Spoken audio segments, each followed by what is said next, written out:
Okay, Excellent. thank you. Okay, thank you, Teresa. So if you've come along today thinking, I don't know much about menopause, that would be, in my experience, what a lot of women feel about menopause.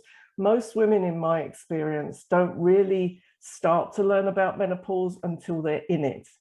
And sometimes that's okay because they're not having many symptoms. And in other cases, they feel really poorly, and now it's kind of, they're too tired to go and find out about menopause.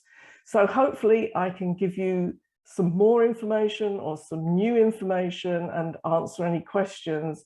And for the men who are listening, we need you guys to be well informed about menopause so that you can be good allies. Women need good allies at this stage of life. I am going to show you some slides because there's some things that it's really helpful to be able to look at. And when I go into presentation mode, I can't see anything else on my screen, I don't think. So I will have to pick up your comments at the end of it. So I'm talking about a holistic approach to menopause. And what is menopause and why do we need a holistic approach to it? So this is one of the reasons why I wanted to share my screen, just to look at this about what's happening at menopause. And it's a longer journey. Sometimes we use that word menopause very loosely to really mean the whole time when we're experiencing symptoms. Menopause is actually defined as the day 1 year after your last menstrual period, but often we just talk about going through menopause. But if you look at this graph, you can see that generally, and there are exceptions, our hormones are starting to, our reproductive hormones are starting to decrease when we're in our late 20s, early 30s, and they continue to reduce all the way down into our mid 50s until we reach a new plateau. And about 1 to 3% of women experience menopause earlier than that, either naturally or for medical reasons, or for no reason at all. It's just the way their body was set up. But for over 95% of women, this is the pattern that they go through, although women will, this is an average. So you can see that estrogen is declining, reducing by about 35% from the age of 35 to 50, and progesterone a 75% reduction. So the progesterone is decreasing much faster than the estrogen. If menopause was only about these two hormones, we probably wouldn't need a holistic approach to it. It would just be about the end of our reproductive cycle. But now, if we go forward, you can see that that initial graph was very simplified. The estrogen doesn't just decrease in a straight line. We're still going through cycles. We're still going through menstrual cycles all the way into our 50s, but the production of estrogen has become more erratic. So you could go to your doctor one day to get tested to see whether you've got into menopause, and your estrogen levels might be quite high. And then 2 days later, they would be below the normal range. This is what's happening. The estrogen is still cycling and spurting. And so some days you might not get symptoms and other days you would. Equally with the progesterone, it is going up and down as well. It's fluctuating within a range. Women also produce testosterone, and our testosterone levels are gradually reducing, although not as extremely as our reproductive hormones. And interestingly, our levels of melatonin, of course, melatonin helps us to sleep. And so one of the early symptoms of menopause is disrupted sleep. So moving on from that, there are other hormones involved as well. Don't worry about the complexity of this, but this is about the fact that our progesterone levels are decreasing, but also if we're getting really stressed in our adrenal glands start to favor producing cortisol and adrenaline over producing progesterone. And this has an effect on our levels of progesterone and estrogen. I'm just starting to paint here the much more complicated and holistic view of what is going on at menopause. So not only are our reproductive hormones reducing, it's having an effect as well on our production of cortisol and adrenaline. And estrogen is a very powerful growth hormone in women, and it affects about 200 different processes in the body. So it's not just about reproduction, it's about the way our whole body functions and our brains as well. A lot of our brain functions as women rely on supplies of estrogen. That's why even before you get to the years around menopause, you can start to recognize this when you're in menstrual cycles, that some points of the cycle you just don't think as clearly as at other points of the cycle. And this is because we need estrogen to keep our brains working well. But estrogen also affects the production of insulin in the body. And so we become more insulin sensitive. And that means that we have to make changes to our diet and our nutrition, because we're not as good as handling sugars as we were previously. So insulin is affected. Our thyroids are affected, our thyroid function. So women at midlife can experience more issues with underactive thyroids, and this can partly be due to the reduction of estrogen in your system.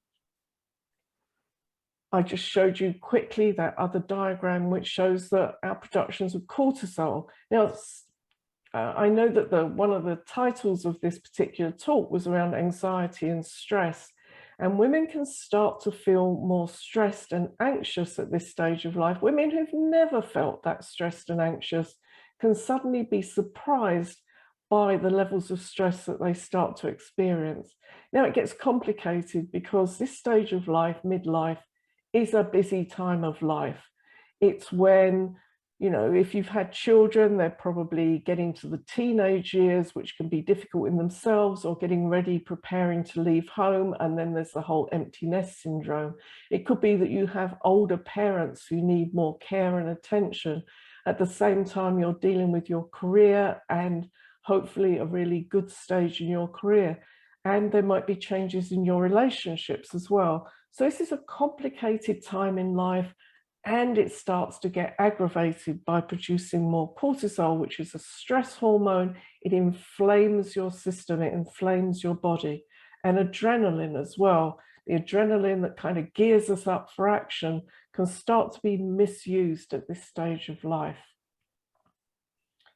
And then we start to experience signs and symptoms. Now, when I show you this, I don't want you to be thinking, oh my goodness, this is awful, because not all women experience this. It's a bit like, you know, the whole time around menopause, which we refer to as perimenopause, from when symptoms first start, is like going through puberty.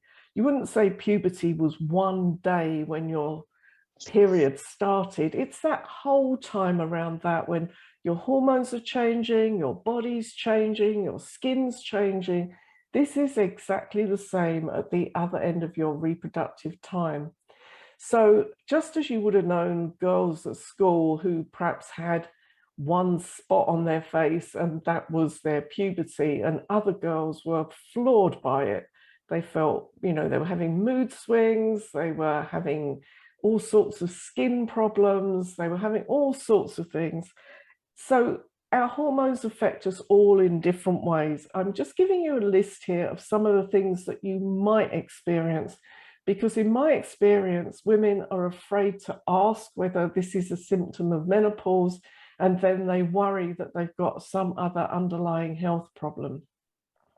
So just starting with the physical symptoms, changes to menstrual periods. So you might think, well, if I'm going into menopause, I'm going to have less periods, or they're going to be lighter. Not necessarily. Some women experience heavier periods, or more frequent, or less frequent, or lighter. It's your menopause. It will be as it is for you. Hot flashes and night sweats. About 75% of women experience hot flashes. That is getting hot during the day for no other reason than it's your hormones. And at night as well, when you just wake up and you're feeling so hot and you might get really sweaty. Weight gain and changes in body shape. I've kind of flagged that up by saying that the insulin levels are changing. So some women can start to experience weight gain if they're not making any alterations to their nutrition, because you just can't handle some foods and process them the way you used to. And for some women, that leads to putting on weight around the waist. So just as at puberty, your body, the hormones in your body were laying down fat in different places, laying down fat in your breasts, on your hips, on your bum, and, you know, giving you that kind of womanly shape. Well, it's the hormonal changes that are starting to change your shape at menopause as well. And some of that weight gain around the waist is aggravated by feeling stressed and anxious, because that's when your body starts to store fat around the waist in order to store estrogen in that fat. I mentioned you might experience poor sleep, and that could be due to the reduction in melatonin, or it could be that you're experiencing hot sweats, or that you're anxious when you get to bed and you're going over things in your head. Lots of reasons why you could experience poor sleep. Headaches and migraines are quite common, particularly in women who've experienced headaches and migraines as part of their menstrual cycle as well. So if you've never had migraines, it might be quite unusual to have them at menopause, but if you had them at stages of your menstrual cycle, they might appear more frequently as you go into menopause. Loss of bone density leading to osteoporosis. And again, this is because our estrogen is such a powerful growth hormone that as we start to lose estrogen as we get older, particularly if we get less active, so now you're starting to see holistically, we need to be thinking not only about our nutrition and the calcium we're eating for our bone density, but also the exercise we're getting, because exercise promotes bone growth. Dry and itchy skin. Again, sometimes women say, could this be a symptom? Yes, it is a symptom. Again, it's that function of estrogen, and perhaps we're not producing as much collagen as we used to, and the skin gets drier and itchier. And for some women, they experience hair loss as well, hair thinning, just because, again, we're back to the estrogen and what a powerful hormone it is. You can see what's coming with this woman. Feeling anxious, feeling stressed can be a sign and a symptom of menopause, and just this stage of life when there is just so much going on. Some women experience low mood or depression. Again, if that's something that you experience as part of your usual menstrual cycle, you might experience it more at menopause. Mood swings, so that feeling fine one moment and feeling angry, frustrated, annoyed, or just in low mood at the next. A loss of confidence. Now, loss of confidence can partly be due to those lower levels of testosterone. Testosterone is a hormone that helps us to feel more confident. But with everything that I'm saying to you about the symptoms, you can see why you might start to feel less confident. If you're walking into the office and you don't know whether you're going to have a hot flush or not, that's going to eat away at your confidence. And anger. Yeah, some women tell me they've never been angrier. And I think for some of them, it's just that, why have I got to go through this? I went through puberty. I've been all the way through all this reproductive cycle, and now this is happening to me. So a sense of feeling angry. And for some women, a decrease in libido, that sort of sexual health side of it. And again, I'm going to say that's complicated. And again, I'm going to say there are holistic solutions, because just because we're going into menopause and we've got less estrogen isn't the whole picture. The drier skin can be part of it. The loss of confidence can be part of it. The just feeling tired can be part of it. So it's not just about the estrogen, it's about that whole package of symptoms. And finally, cognitive symptoms. And this was the first thing that I noticed as I was going into menopause. And as I said at the beginning, you know, a lot of women enter menopause with very little understanding of what might happen. But I'd actually been looking into menopause from my early 30s. That seems a bit extreme, but my mother had a hysterectomy and, you know, did not feel well. And I thought, whatever this menopause thing is, I want to find out more about it. So when it happens to me, I'm going to be fine. And so I understood that there were lots of different ways this could happen. And for me, brain fog felt like I needed a new pair of glasses. I was working in a very demanding job. I was a manager in a big government department, and I felt like the world had gone out of focus, like I couldn't see clearly. But that's how brain fog can affect you. It can also affect you, you know, with the memory issues, that you forget a word, a name, you forget who your children are, you forget their birthdays, you know, all sorts of things going on with memory.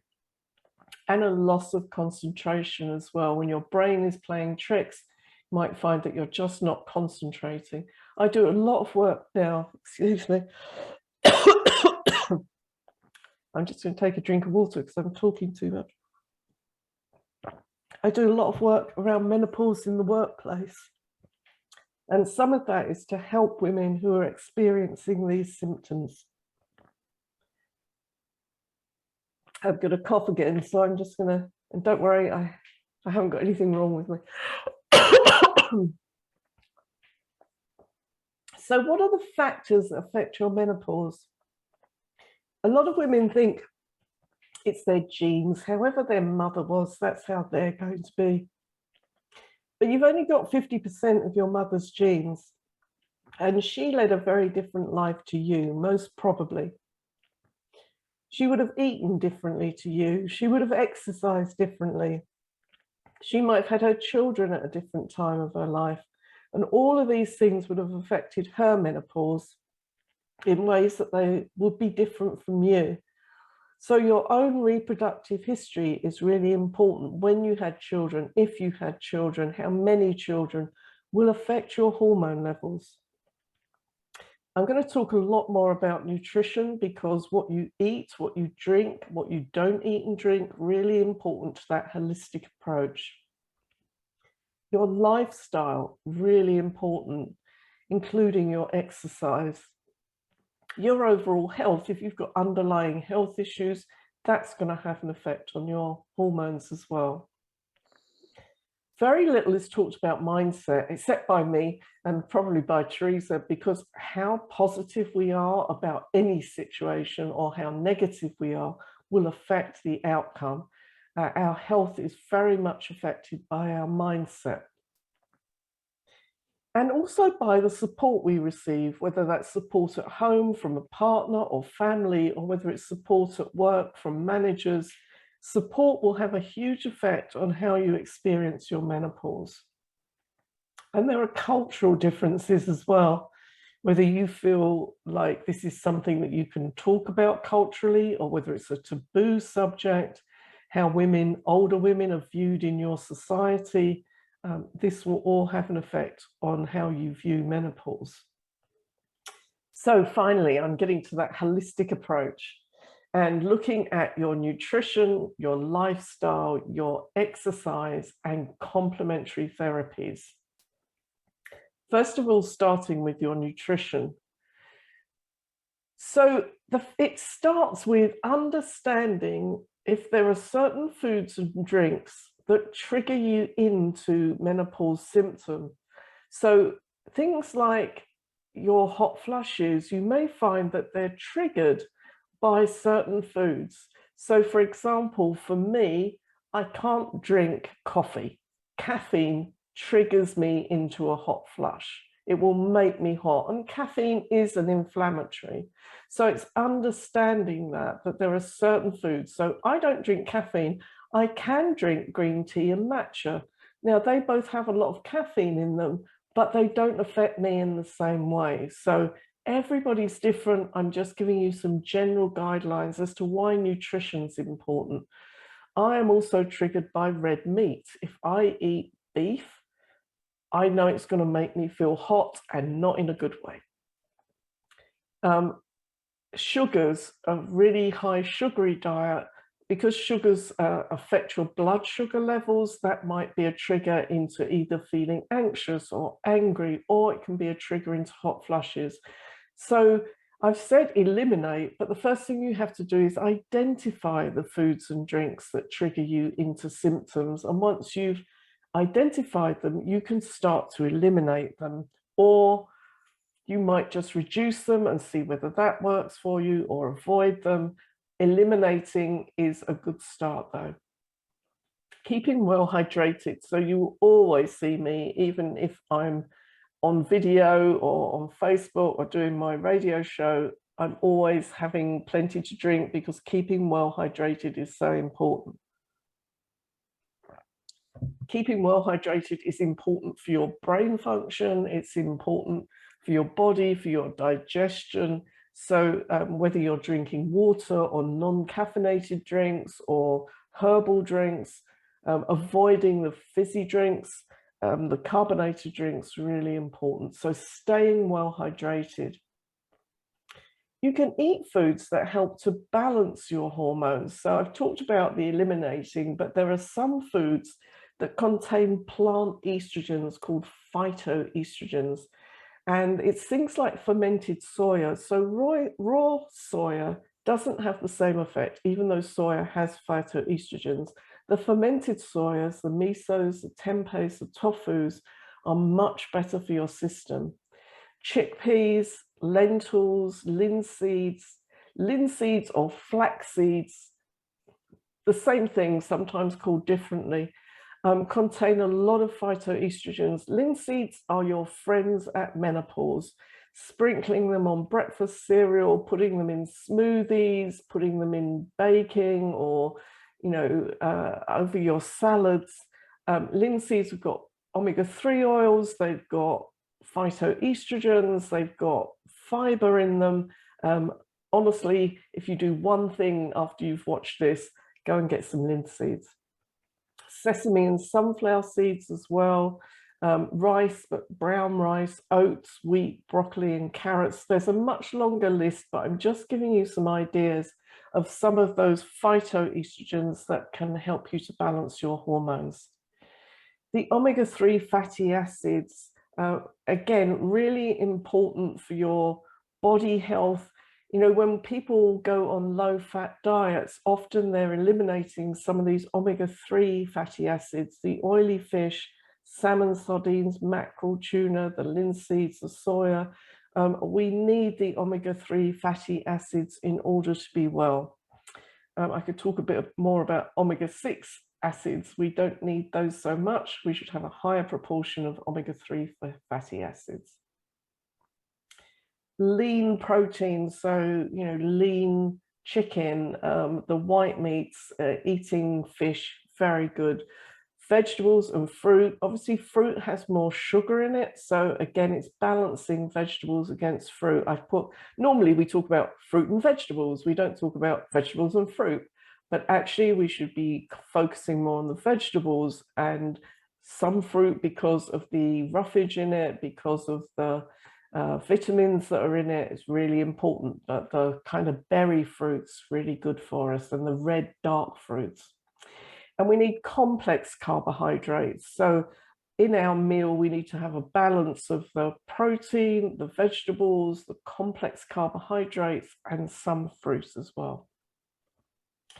Avoiding fat-free and processed foods. When producers take fat out of foods, they put something else in generally, because when you take the fat out of a food that should have fat in it, it becomes less palatable. So when you see things like fat-free yogurts, they've often got more fruit juices in them, more sugars in them, more gums and stuff in them to make them more palatable.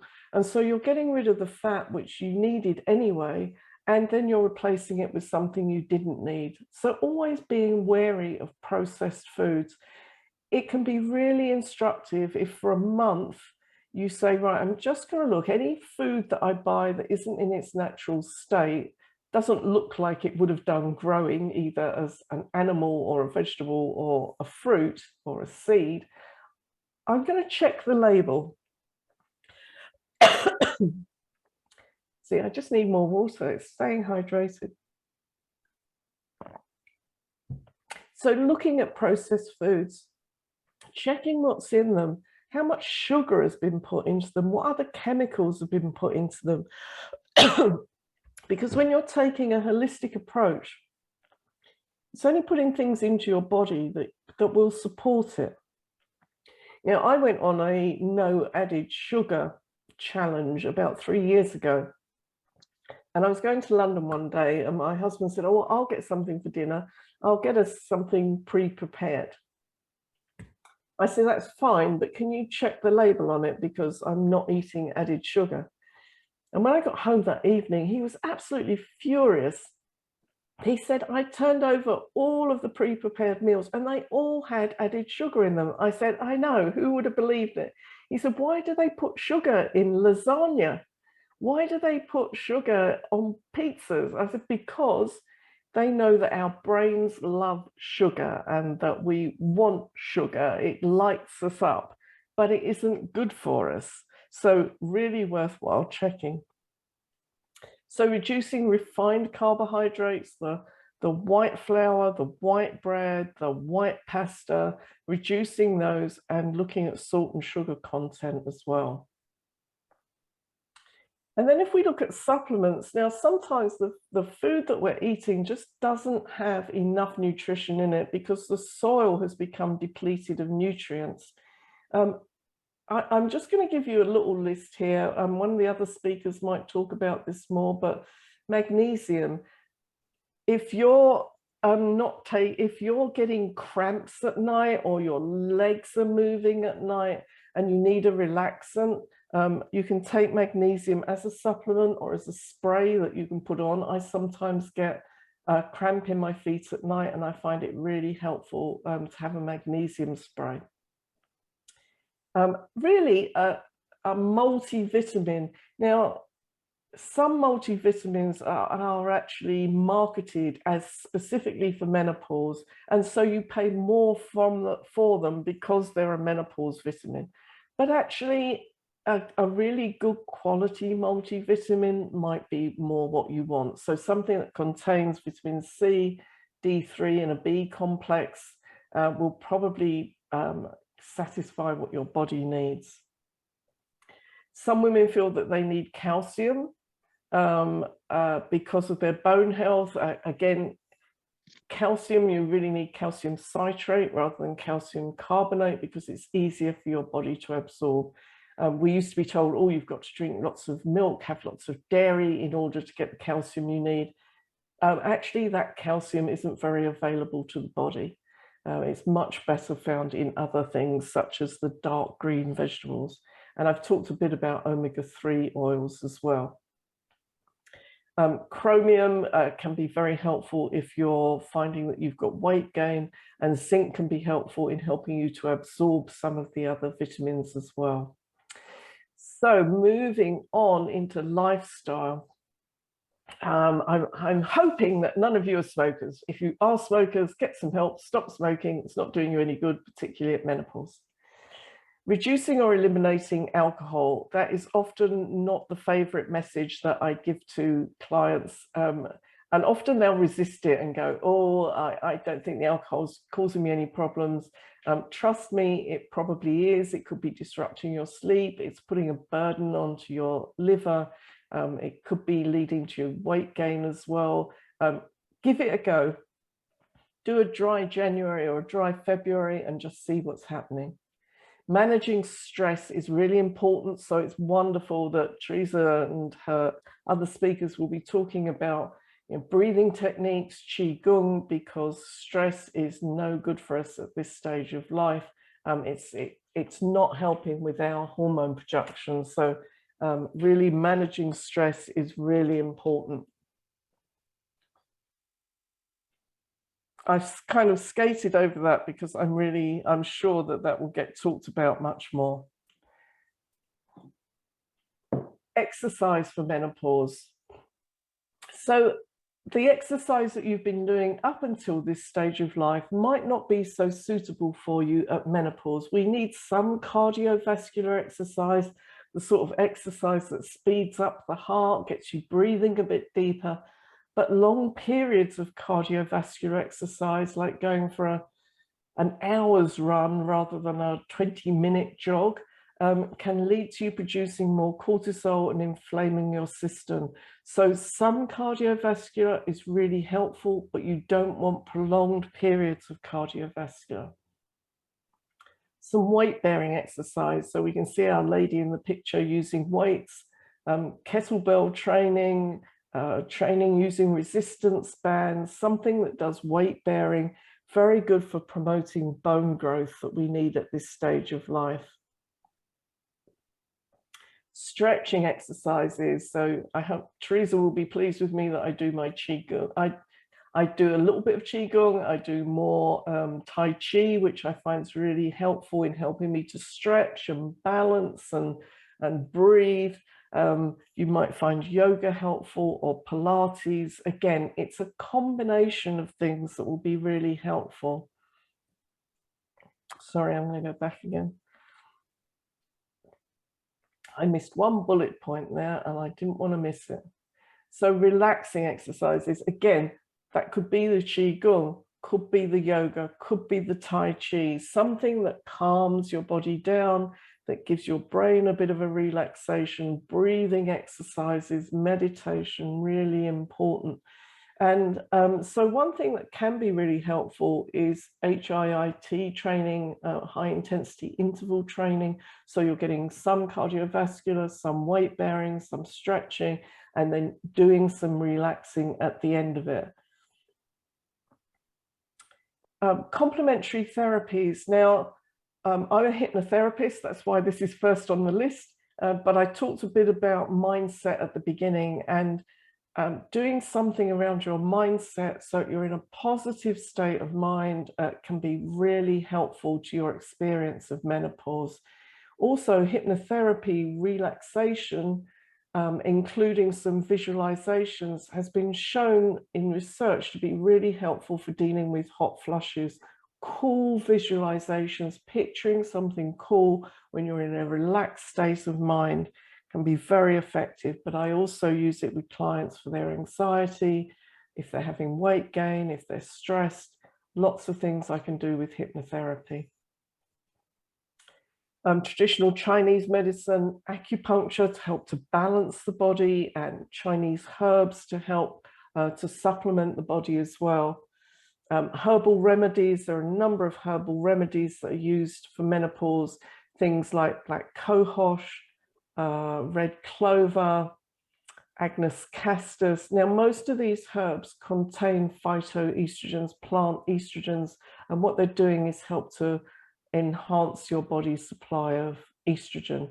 Herbal remedies, always, you know, you shouldn't think of them as something that's just a little bit, you know, not very powerful. Herbal remedies are very powerful, and often you can only take them for limited periods of time because they affect other organs in the body, but they can be very helpful. Homeopathy, those of you who know homeopathy know that it's not about treating one symptom, it's about treating the whole person. And how I would experience hot flushes or how I would experience anxiety would be different to how anybody else does. And it's about my body and my constitution. So really important, if you're going for homeopathy, to go to a homeopathic practitioner. Reflexology, again, you know, working on the meridians of the body and helping to balance your entire system. Some women find aromatherapy can be very helpful, things like using lavender oil to cool down. And with aromatherapy, again, aromatherapy oils are really powerful, and you have to make sure that you're not allergic, that you don't have an adverse reaction to them, and it can be really helpful to see an aromatherapist. So I've galloped through that so that I can answer any questions. This was my first book, Hot Women Cool Solutions, which was kind of bringing together a lot of what I've just talked about, and on the nutritional side, cool recipes. And last year I produced Menopause Mind the Gap, which is really about dealing with it in the workplace, which has become a much bigger issue here in the UK. But I'm finding now that North America is catching on to the fact that if you support women at menopause in the workplace, they can perform better, they're less likely to leave their jobs as well. So I'm going to stop sharing now. I can see that there have been a couple of things in the chat. And come back. Right. So Jane, I read that eating too much deep ocean fish can cause heavy metal poisoning because of pollution in the ocean and human body cannot process or rid of heavy metal. That is an issue now. That is a problem with fish, is finding fish that doesn't have plastics in it. You know, a lot of deep water fish now, there's a lot of plastic in the oceans and microplastics as well.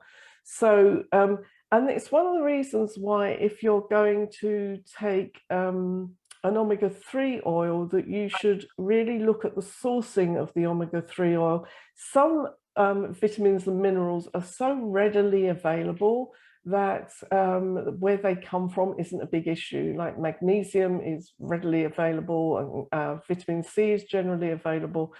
But things like omega-3 oil, that you really need to be looking at the source of it and making sure you're getting a good quality one. If you're a vegetarian or a vegan, it's more difficult because the sources of omega-3 oil, we've talked a bit about linseed oil, chia seeds.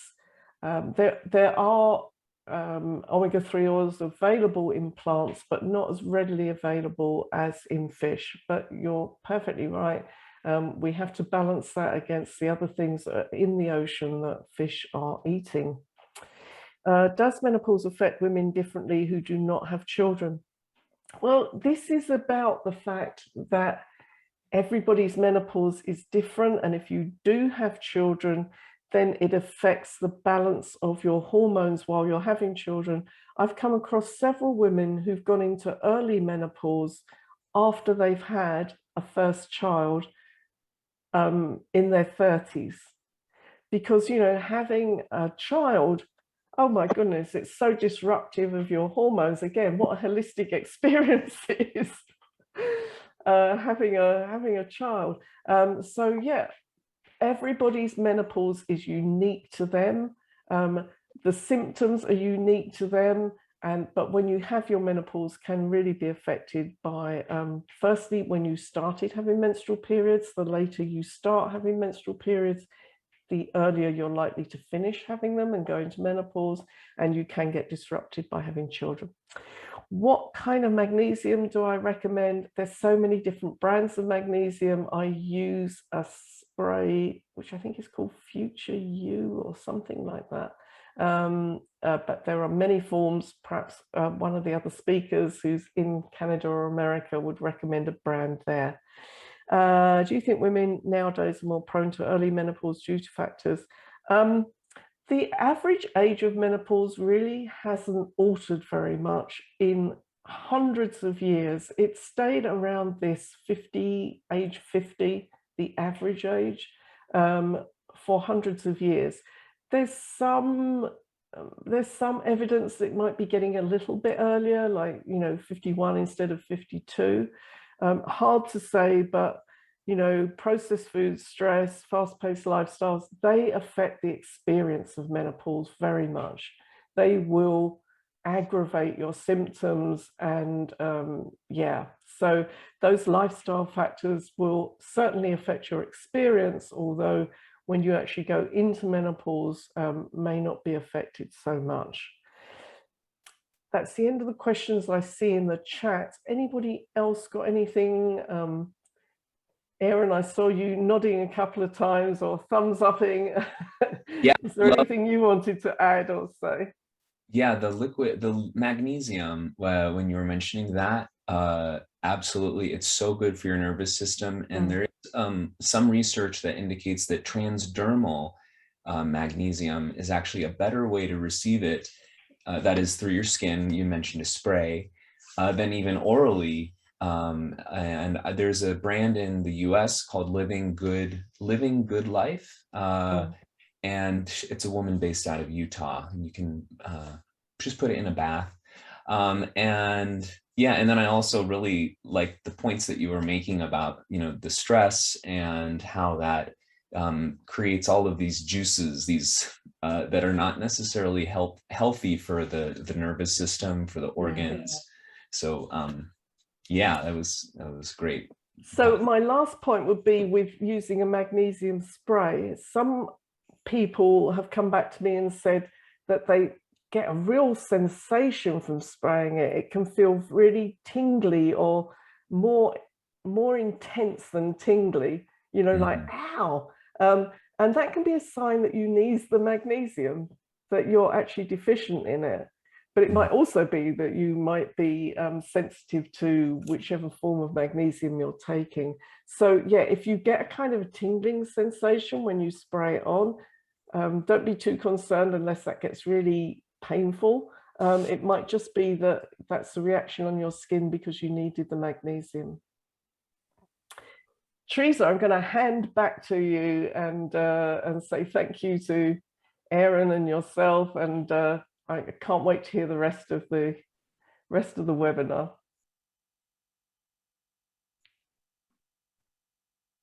You have to unmute, Master Teresa. Okay, hi, thank you, Pat. Did we cover the questions on the chat box? Just have a look, Aaron, right? Yeah, the last question is, yes. Thank you for flagging that. Yeah, the magnesium citrate is do you recommend magnesium citrate or magnesium glycinate? It was calcium citrate, I was saying, rather than calcium carbonate. Okay. Because calcium carbonate is harder for the body to absorb, but calcium citrate is easier. The magnesium, you can get magnesium specifically for sleep, but I think they put something like lavender oil in it or something. Yeah. If you just look at the different types. Yes, thank you. Also, thank you, Pat. Any other questions people have? If not, we are actually gonna move on. Okay. So thank you, Pat. So I'm remove you from the spotlight. Thank you for coming here. I just want to add a little note that in Ontario, you have a great company that produces activation products. Yes. They're fantastic for magnesium spray, if anybody's looking for that. Okay, thank you, Eva, for that. Okay, it's awesome, right? So we have some very beautiful healers here. You know, they're really knowledgeable. You know, we're so fortunate to have them here, you know. So everyone have the strength, and it's nice to work together, right? It's really nice. Okay. So, okay, I'm gonna spotlight myself for a moment. Okay. So do we need a little break, a 1 minute break? Some people want to get a drink of water or something. Go ahead if you need to. I'll look at the you know, the gallery and see what's going on. I'll give you a minute, relax, something. So life goes on, right? There's something I always want to say to calm people down is, so never mind what the society is going, right? There's no such a thing in history that a pandemic do not go away. So it's just a matter of time. So while we're waiting for it to go away, so you just do other things and don't get emotionally involved. That's why you're here, right? So I would compliment you. You are one of those smart people that actually work on yourself, right? So, hey, let's give ourselves a hand. It's awesome, right? You know, a lot of people doing energy work, meditation, or pay attention to nutrition and food. It's really about 3%. We want the numbers to grow. That's why we're doing a lot of free presentations and that. So we want people to be more aware of different things. Okay, let's have let's do some breath work. You raise up a hand. You like some breath work? Okay. Okay. So I'd like to introduce Aaron Gannon. Okay. I do my best with my English. Okay.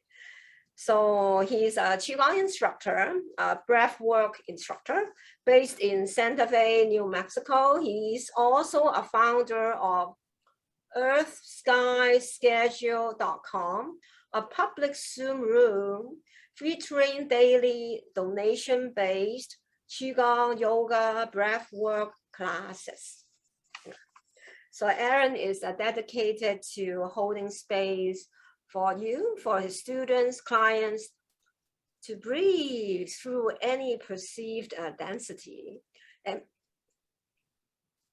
remember who they truly are through the inner experiences of breath, all the qi and sound, and you might have some awareness, right?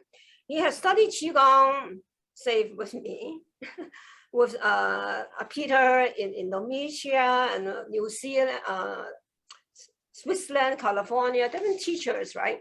So I welcome Aaron. Thanks for helping out today too. Great. Okay, let me bring you to the spotlight. Okay. Hi, just say hi first. Hello. Hi, Hi, guys. Hello, ladies. It's great to be with you. And yeah, thank you, thank you, Master Teresa, for having me on and getting to share the breath. Today, it's gonna be a hands-on or a breath-based presentation. I'm gonna go into a little bit of the science. Pat really did a great job about talking about the stress, and when menopause happens, and I would say probably 60% of my clients are women in the menopause range. And so I'm not just, I've been around these symptoms, and something that is really helpful that I have found is that the breath is the doorway to shifting these stress states in the nervous system. When the nervous system is out of whack, it produces all of these different hormones that maybe are not necessarily helpful for you. And in the Chinese system, I know a lot of times they'll say that when you're in menopause, a lot of women suffer yin deficiency. So, and the yin function is to kind of cool sometimes. And so what we're going to do today is I'm going to just give you 2 breath forms that are going to help you both to nourish the healing part of your nervous system, and then also give you a breath that gives you some more activation. And that second breath, it's an open mouth breath, and that one was really helpful for me in actually connecting to my Qigong practice. Both of them really were, but I'll go into that in just a minute. So the beginning part of the nervous system I want to talk about is the parasympathetic nervous system. So the parasympathetic nervous system is the gateway to the healing properties of what Qigong promises. You know that you're in a parasympathetic state when you're in a feeling of calm, when you feel your heart rate slow down. You notice the parasympathetic when your hands maybe become a little warmer or a little tingly, your extremities. These states are basically the Qi channels are open, they're not constricted. And so the question is, well, what constricts the Qi channels? And a lot of that is from being in a sympathetic state. So this is the other side of your nervous system. And when you're in a sympathetic state, it starts producing all those things that Pat was talking about, specifically cortisol and other stress hormones, which constrict the vessels. And so now the sympathetic is not a bad nervous system. It is the reason why we're able to jump when we need to jump away from a car, when we get an email that we've got to respond to really quickly. Thank God we have a little burst of adrenaline to focus us and get done what we need to get done.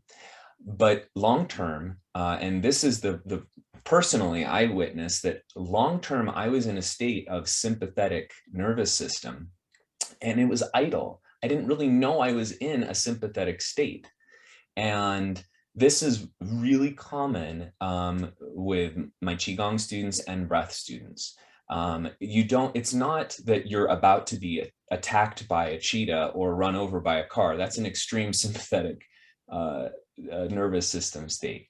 It's the feeling that I kind of relate it to is, you know, when you have one of those in-window fans or air conditioners and it's really loud and it's rattling and it's in the background, and then suddenly someone switches it off. It was running all day and then someone switches it off, and then you suddenly just feel this like wash, like, ah. So that is the shift between being in a sympathetic state and a parasympathetic state. So how do we get into a parasympathetic state? So the 10-second science is we have something called a dorsal vagal nerve, and it runs along the back side of our heart. It's between the spine and the heart. Okay, and this is where Qigong first is kind of your Qigong skills come into play, and it's not complicated. Qigong is about inner and outer awareness. So if I tell you to bring your awareness to the inside of your left palm, suddenly you feel a little more presence there, right? You feel a little ball of Qi in your left hand. Oh, I feel a little more softness, right? Okay, and now bring your awareness to your right palm. Okay, you feel a little bit there? Yeah, so we're bringing that awareness now inwardly into the backside of the heart. All right, and so how do we do that? It's with the nose breath. So it's a very simple, natural breathing in through the nose and exhaling through the nose, and let the exhale be just a little bit longer. So you're breathing in through the nose and out through the nose, and let the exhale be just a little bit longer. Maybe 1 or 2 seconds longer. There's no pauses between the breath. Okay, so you're just breathing in, and then inhale breathes into the exhale. So what maybe you notice is as you extend your exhale, and you can keep breathing as I'm talking, just keep this soft inhale and extended exhale. You maybe notice that your chest is descending on the exhale, and maybe you notice a soft kiss of negative pressure on the backside of your heart. Okay. And you don't want to like force your exhale, right? You don't want to have it be, I'm going to really push my chest in. No, we don't need to do that. But we do want to have just that feeling of a soft kiss of negative pressure, a soft kiss of pressure on the backside of the heart. That is the dorsal vagal nerve. And it's the doorway to sending a signal to the brain to slow down the heart rate. When we exhale, every time we exhale, our heart rate slows down, and this is a good thing. And it also is a stimulant for the parasympathetic nervous system. It helps us to let go a little bit more of the sympathetic or the stress nervous system state that we tend to be in, even when something as simple as a loud fan running in the background. Okay, so this nose breath, I can't overemphasize how important, unsexy, and powerful it is. So a lot of people in the breath world, they want something that's going to, you know, give them this immediate boom payoff. And that's not really what Qigong is. It's subtle. It's feeling more softly, but it's that awareness that creates the inner connection, which is really the secret of Qigong. We can bring our awareness there, or we can bring a smile, an inner smile, the feeling of an inner smile as we're feeling that soft negative pressure. And that is that substance of your awareness that is activating the joy. And that's what the joy of the breath is. It's clearing the nervous system so that you can actually be in your natural state of joy. And I can attest to that because I used to be in a very stressful lifestyle. My former life, in this life, I was a vice president of communications and marketing. So, you know, working all the time, having the phone attached to me, it can be a really stressful thing. But when we come back to the breath is the bridge for our awareness. It's like just a simple focal point that when someone is talking to you in the grocery line, you know, or you know, it's talking at you, you can just naturally go into this parasympathetic breath. So it's just softly breathing in and then softly exhaling, extending your exhale just a little bit longer. And it helps to give that kiss on the backside of your heart, waking up the parasympathetic nervous system. So we're going to practice that breath. And then we're also going to practice another breath. And this is a more powerful breath. It's sometimes referred to as diaphragmatic breathing. It's sometimes referred to as dantian breathing. A lot of people do not breathe to their full capacity. There are a lot of studies say that people maybe breathe 20% of their full capacity. And we don't want to breathe 100%, because 100% means we're running from a cheetah and we're hyperventilating.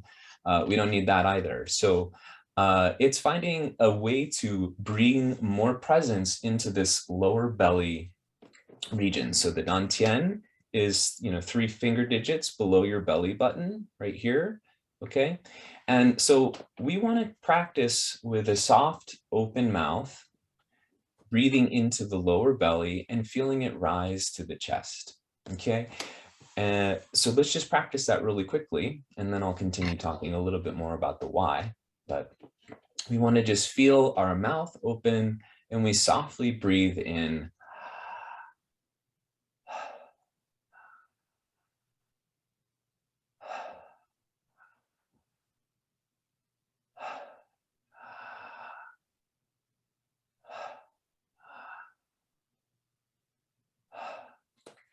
So you can take a rest there. So what you noticed about that breath, there's 3 components. One is that it's a full mouth, long, full inhale, mouth breath. So it's a longer inhale, and then it's an easy exhale. So, and then the last is that it's connected, meaning that there's no pauses in the breath. And this helps to kind of just hone our awareness and stay present with the practice. So the gift of this breath is it actually wakes up the parasympathetic nervous system, but in a productive way. We don't want to breathe like this all the time. It's not like the parasympathetic breath, the nose breath that I shared earlier. This you want to do as much as you can, especially when you're trying to enter your Qigong practice, your yoga practice, which Pat talked about is a critical way to enter just that relaxation state. But this region, the lower belly or the dantian, it's also frequently referred to as like the water. So it's where the ovaries are, it's where the bladder is. And a lot of people have talked about how water is a very important programmable substance. And a lot of times we have, in my Qigong classes, I say, there's no 6-pack abs in Qigong. And I say that because there's a tendency, especially in the West, to have this really, a nice formed belly that's, not big. And so what it actually does is, I would say 95% of first-time students, there's this soft underlying running in the background constriction here. And that can be a place where we hold on a lot of unprocessed things that we can just breathe through and let go. We don't have to focus on sometimes there even can be trauma here that's stored. And really that prevents you from connecting to your parasympathetic state. If you are not in your parasympathetic nervous system, and the signs of that are maybe that you have hot or heavy hands, or that they're a little tingly, right? Because when you feel the qi. So those are all signs that you're in the parasympathetic state, but you need to be breathing and connected to your breath in a full way. And so that sympathetic breath, that belly breath, is how we can open up your regular parasympathetic breath we remove the constriction by breathing presently there. So that was a good amount of talking. And so I would like to just take this time now. I'm going to put on a little just gentle music. And I'm going to guide you into relaxing into your bodies more, relaxing into your bodies just 1% more. We don't need to effort too much. And we'll practice these 2 breath forms quickly. Are there any questions actually before we begin the with the two breaths? And I'll remind you of them one more time. So the nose breath, it's a natural shorter inhale, and it's an easy extended exhale through the nose, both through the nose. We're feeling that soft kiss of negative pressure in the back of the chest. In and out, extending the exhale just a little bit longer. The biofeedback that you're in the parasympathetic state is your hands become a little warmer or tingly or heavier even, they can kind of feel, all right? And then the second breath is the mouth breath, the dantian diaphragmatic breath. And this is, again, it's a full inhale, easy exhale, connected. You may notice when I'm breathing into my lower belly, I'm using a little bit of acupressure just to feel that I'm actually breathing here. Frequently we'll think we're breathing there. So you want to feel the lower belly, which is expanded by the diaphragm, pushing into the hand, the finger, rising belly to chest. All right. So let's do this for the next 10 minutes or so, 7 or 10 minutes. We won't do it for too long. I just want you to feel the benefits of it, because this is going to help you clear the way for a more full breath, but then also allow you to actually feel what is it like to connect with my parasympathetic nervous system, which is the healing system. It's the system that we're taking advantage of when we are in our Qigong practice, when we're in our yoga practice. All right, so let me just bring this on really quickly. Thank you for your patience, and we'll begin. Okay. So if everyone wants to maybe close your eyes, just relax all of the muscles in your face. So just relax the breath. You're breathing in and out through the nose, just a little bit longer exhale.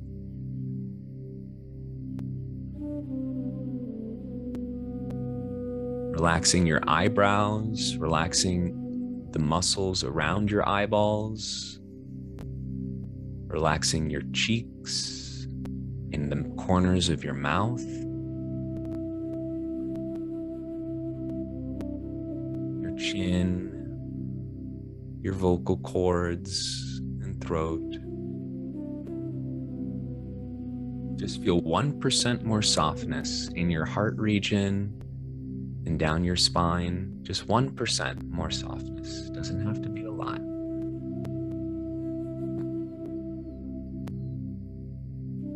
And relax all the organs in your belly and lower body. Relaxing the tension that may be present in your hips. And release any tension in the sphincter or the pelvic floor. Feel just 1% more softness down the legs and knees. Staying connected with your nose breath, in and out through the nose, extending your exhale just a little bit longer than your inhale.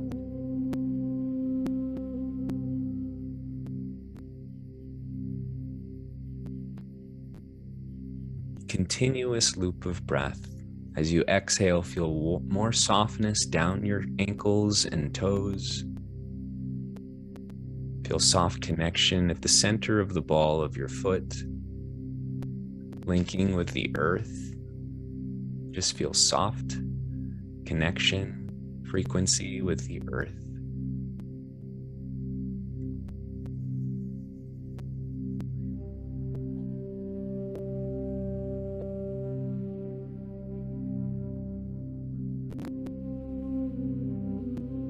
Maybe you notice as you extend your exhale each time, your hands become 1% warmer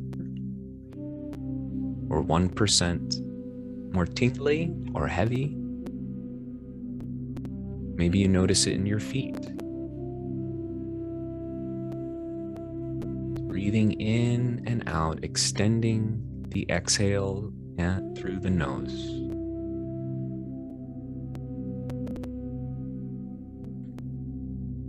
Noticing your awareness go to the backside of your heart, feeling the kiss of negative pressure on the dorsal vagal nerve, just that area behind the heart.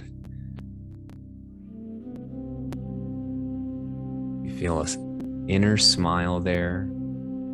It's gentle, nothing ecstatic, just a loving smile.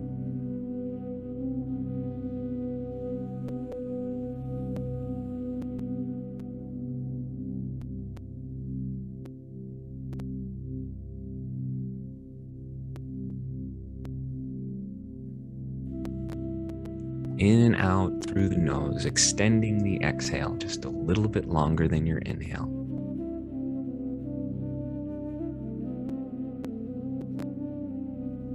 The inhale breathes directly into the exhale directly into the inhale.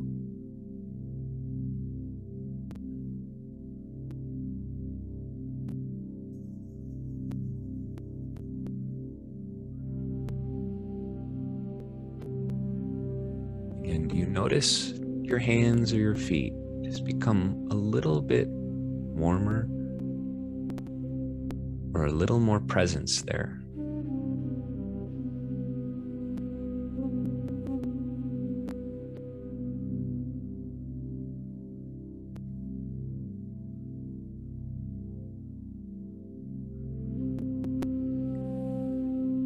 Good. So when you're ready, you can take a deep inhale and then just give a nice ha sigh through your exhale.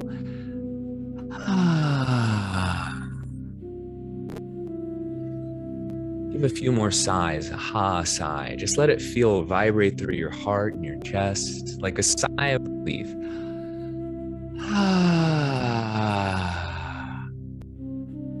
Give another ha breath.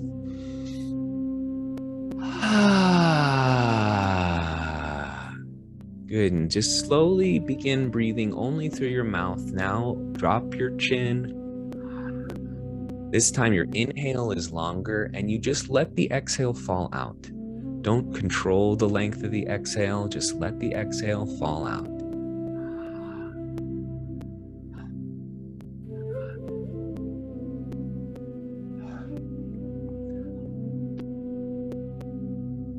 I notice my belly expanding first and then my chest. Breathing into the lower belly, rising to the chest.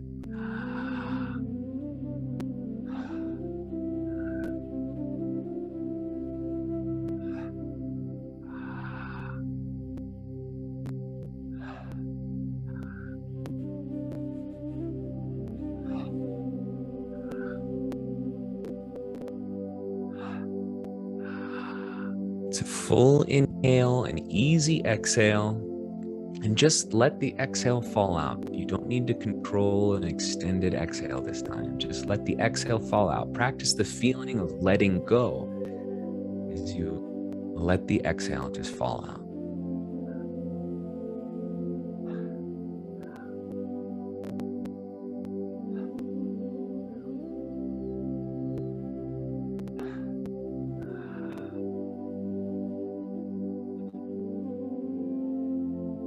Good. And you can relax your breath now. Come back to the nose. Just breathing in and out through the nose, extending your exhale just a little bit longer. Maybe you notice the heart start to slow down on every exhale.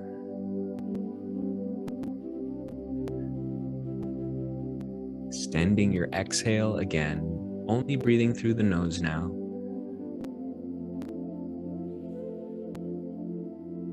Extending the exhale. Continuous loop of breath.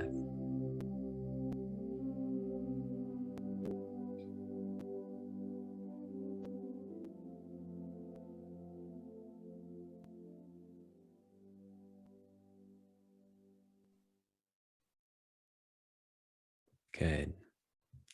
And when you're ready, you can keep breathing this wonderful HRV or parasympathetic breath. And you can open your eyes slowly, coming back. All right. Good. So how did that feel? Did you notice? I'm sure you noticed a different quality with each of the breaths. These are the two, I have studied dozens of breaths. If you can just practice that nose breath, that is going to pay so many dividends, because it's the doorway to the parasympathetic, which is the healing center of your nervous system. It's what allows the Qi flow to happen. And it really improves your heart rate variability. I don't want to go too much into that because it's a lot of words and science, but it's an extremely important health barometer, maybe even more than your pulse. It's the flexibility of your heart rate to change. So if you're in a stressful state and then you're not anymore, you want your heart rate to naturally adjust. And the heart rate variability is improved. That flexibility of the heart rate is dramatically improved with this nose breath, this parasympathetic nose breath. So if there's any questions, I'm happy to answer them now. We're at 11:28.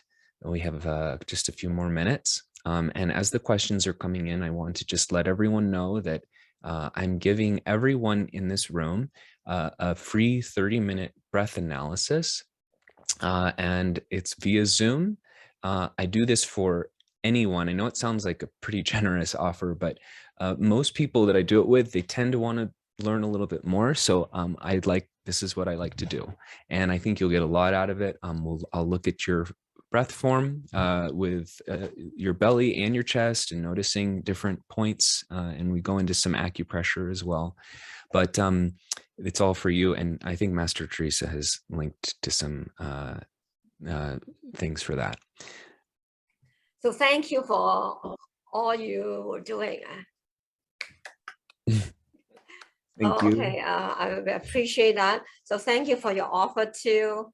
I think everyone enjoy, going deeper to themselves, right? Mm-hmm. And then Aaron has such a beautiful voice, and it's so pleasant to listen to it. Right? So thank you. Okay, hi everyone. So we will actually dismiss Aaron. Thanks for coming in. And then we will have a couple minutes break so that we can, drink something and do something important. And then we come back to the room. We have lovely comments from people like Pat is saying, I love long out breath. Okay, people were thanking Aaron. It's so relaxing.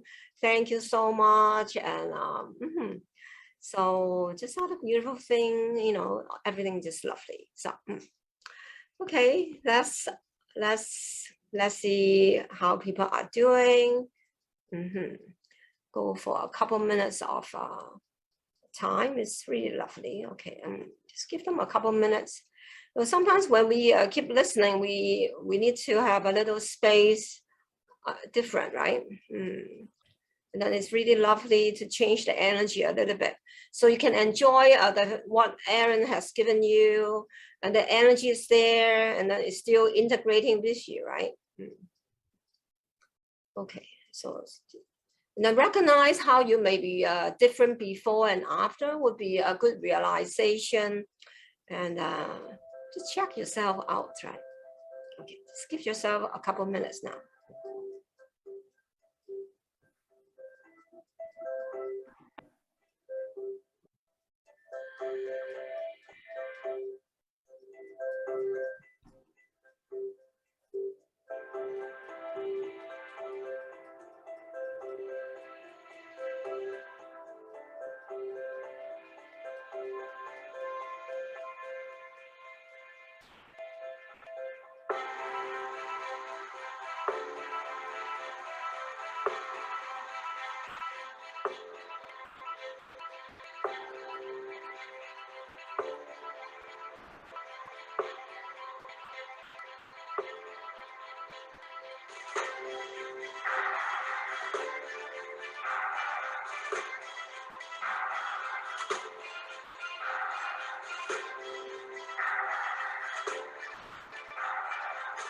Play something more exciting so you don't fall asleep, right?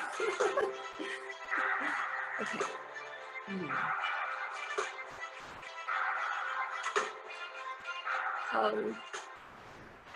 I feel at this time of our life, with all the challenging things going on, so we're learning to face it, right? Face it with ease, right? Face it to feel easier. So that's what breath work can do. That's also like talking to people who are more balanced, right? Balance mean, what does it mean, balance? Balance means more peaceful in your mind. Balance means feeling comfortable despite all the disturbances around life, that we can still, we say, grounding, right? So stress is such a big topic, really.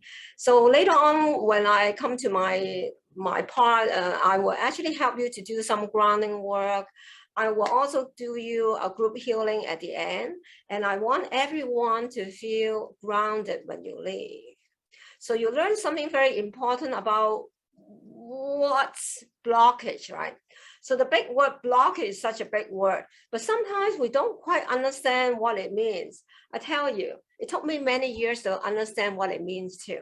So I want to share with you, how do you see blockage too? So let's actually continue going right now, and then we will talk about our next presenter. Okay. Awesome. So next one. So, okay, I've got my hand out. Okay. So we're going to introduce to you Eva Gold. So Eva is an advanced Eden energy medicine therapist. So, you know, in US, you know, it's a popular system for energy medicine.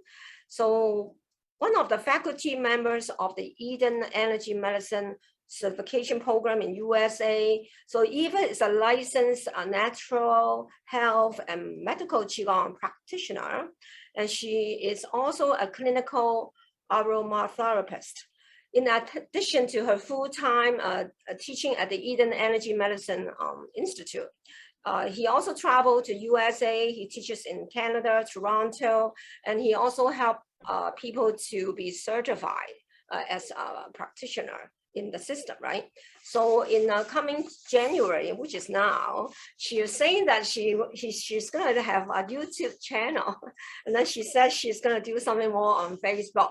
So let's see what's going on these days. You know, while we're just so busy teaching, sometimes we also understand we have to add more, we say add more value to help people, right? And then as we take care of ourselves, we like to take care of you too. I welcome you, Eva. Hello, thank you, Master Teresa, for inviting me here, and thank you everybody for attending. This is really, really pleasant to be here. And yes, I have a YouTube channel, and recently I posted a very one-week program called 7 Days, 7 Ways to support people in doing energy work with more fun and flexibility. Just keep on going and using energy for balancing and for self-regulating. So you can go to the YouTube channel, EM for All, and practice with me. Those recordings are free, and you can just really enjoy being in nature and practicing movement of energy through the body. Those recordings are maybe 8 minutes long, so it won't take anybody a long time to feel how energy travels through the body. I had such a great time with breathing exercises. Oh, I guess I'm still floating, feeling so good. So thank you, Aaron. I can keep on connecting back to the breath. And in the meantime, here is my part to introduce you to exercises and different techniques that deal with stress and anxiety. So my part of presentation is practical. You see, energy work can be preventive, but also is supportive. So obviously, if you are sick, if you are hurt, if you're not well, you do need to check with the doctor, you need to, you know, reach out. But in the meantime, as you do energy work, you start to be more balanced, more regulated. You start to maybe have less need for seeing the doctors. And we had this beautiful lecture on hormones and menopause and what do hormones do in our body. But there are all these little blockages in the body that stop maybe blood circulation to all the parts of the body and delivering precious oxygen and chemicals like hormones and nutrients to the cells. So in Eden energy medicine, we do pay attention to patterns that can disturb distribution of vital chemicals through the body. And with energy medicine, we take care of basic disorganizations. And in order to address them, Donna Eden created a routine that is called daily energy routine. And as one of the bonuses for you to participate in this conference, you can download it from the internet from Master Teresa, but you also can go on internet and look up daily energy routine and start practicing bringing body back to balance based on everyday disorganizations. Obviously, every day there will be a little bit stress. You know, we have to wake up, we have to rush to work, we have to duties. By the end of the day, you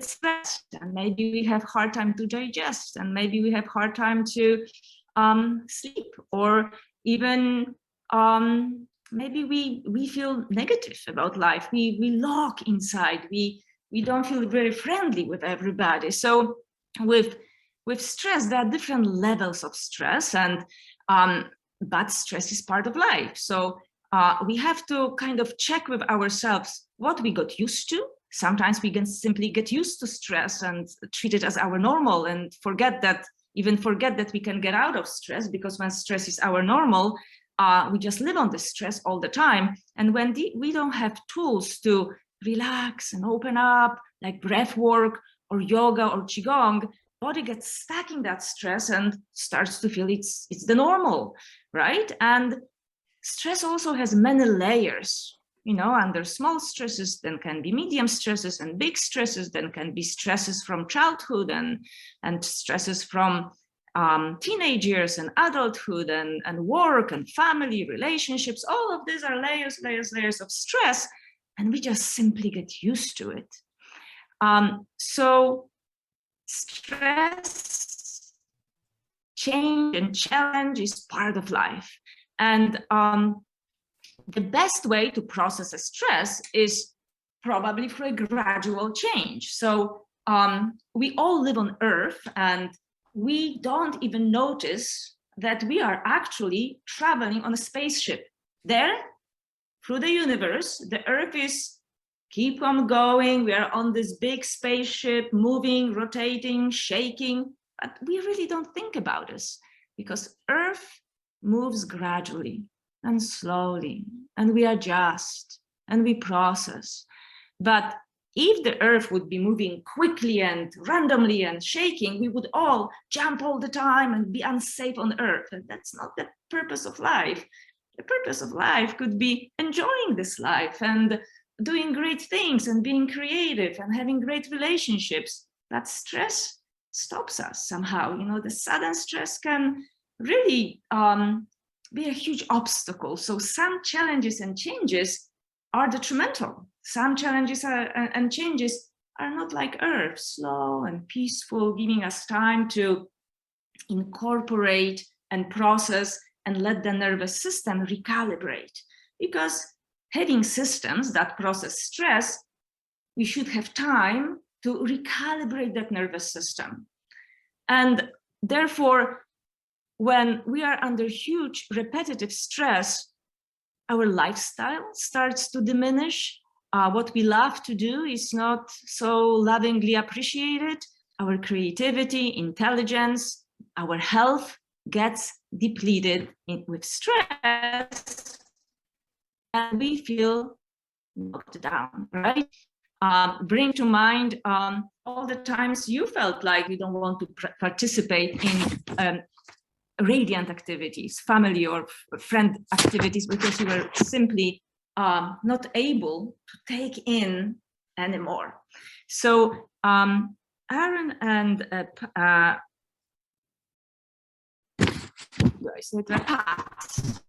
mentioned vagus nerve. Vagus nerve is a big part of relaxing whole nervous system. Now, I don't know if you know, but there is a great book on the market. If you want to look into more scientific explanations, we don't have really that much time to talk about all the science, but there is a great book on the market, Accessing Healing Power of the Vagus Nerve, written by Stanley Rosenberg. There are lots of exercises there you can look up on the internet, and there are people who practice his exercises, and on YouTube is full of tiny lessons. So go and check for yourself. But for us, what I want to do, I want us to, since we've been sitting a lot, I want us, one of the principles of energy medicine is to make space in the body. We've been sitting for a long time, and you can notice that when stress hits the body, there's a lot of tension in the neck, tension in the shoulders, sometimes in abdominals, tension in our hands. So let's start from one simple exercise. We call it blowing out the venom. So I tell you the different parts of this exercise. We want to tighten our fists. Then we want to move our hands above the head, and we will drop with the full might that pressure and tension from the body, making the sound shh. When you make sound shh, put your hands on your liver and feel that pressure. Shh. That pressure allows blood to be squeezed out of the liver, and with that squeeze, when the blood releases from the liver, so are the chemicals. They travel out of the liver, and fresh blood comes in and refreshes the body. So let's try blowing out the venom. You need to stand up. I'm gonna push my chair to the side, and let's make space in the body. So whatever we do and whether we move breath or whether we do other exercises, there's space for new energy to come in. So tighten your fists. I wait for all of you. And now swing your hands above the head. So I have my hands above the head, and with full might, I'm gonna drop my hands down, making the sound shh. So let's watch it. Shh. And push that, open the fist towards the back. And one more time. Mean it. Shh. One more time. Shh. And last time, slow and deliberate. Shh. Check with yourself. How does it feel? You created lots of tension, lots of pressure, and just check. Check your hands, check your shoulders, check your body. Feel tingling in your hands. Is there space in your body? Is there space? Did I make space for energy to move? Take a deep breath in and exhale. Breathe in through the nose and breathe out through the mouth. And again, one more time. Breathe in through the nose. Fill up your belly. And breathe out. And check with yourself how you feel. How does it feel to make space in the body? How is your neck? Now, the next exercise, I want to activate all the pumps to move energy in the body. So we're gonna do the spinal cord breathing. So again, stay in that straight position and move your one leg to the side and open your arms, stretching your chest forward. But when you come back, you want to arch, chin in, and go into like really roll in yourself. And again, open, breath in, chest out, and now move forward, chin towards the chest, hands towards the bodies. Exhale, and again, breathe open, breathe in, feel the stretch forward. Now come forward, bend, make the arch your back. Exhale, and again, open up, and come forward. Exhale, long exhale, and again, 2 more times. Open, chest forward, open the lungs, come forward, exhale, and stand up and shake a little bit. See how energy moves through your body. In energy work, energy matters. And therefore here we are taking care of making space for the body so energy can move. So let's check ourselves right now where the stress lodges itself in our body, right? So I'd like you to check with your neck. Move your head to one side and see how far you can turn one side towards right or left, and then slowly turn towards the other side. Can you really go far? How does it feel? Now, one of the exercises that allows vagus nerve to relax is the exercise with the eyes. So as you keep your face straight, just simply look towards right. Don't move your face, nose is straight, and just look towards one side. Just look, stare to the side, breathing gently. Only your eyeballs are looking in. You're allowing all the muscles to relax. And breathe in and out. You can stay like this for a minute, for 2 minutes. Just let's try a few breaths, just so we can notice the change. And then come back to the center and only move your eyes, look towards the left. And let's take 5 relaxing breaths, staring to the side, allowing all the muscles to relax. And maybe you can feel that the muscles on your neck are softening a little bit. Breathe in, breathe out. And breathe in, breathe out. One more breath. Breathe in, breathe out, and come back to the center. Now check with your neck again. Go towards the right. Were you able to go a little bit further? Come to the center, look towards the left. Are you able to go with your neck a little bit further? You just relaxed a tiny bit, but you can notice your neck muscles had relaxed a little bit, just using your eyes to impose tiny change for the vagus nerve. Vagus nerve is, the wandering nerve, the biggest nerve in the body that goes.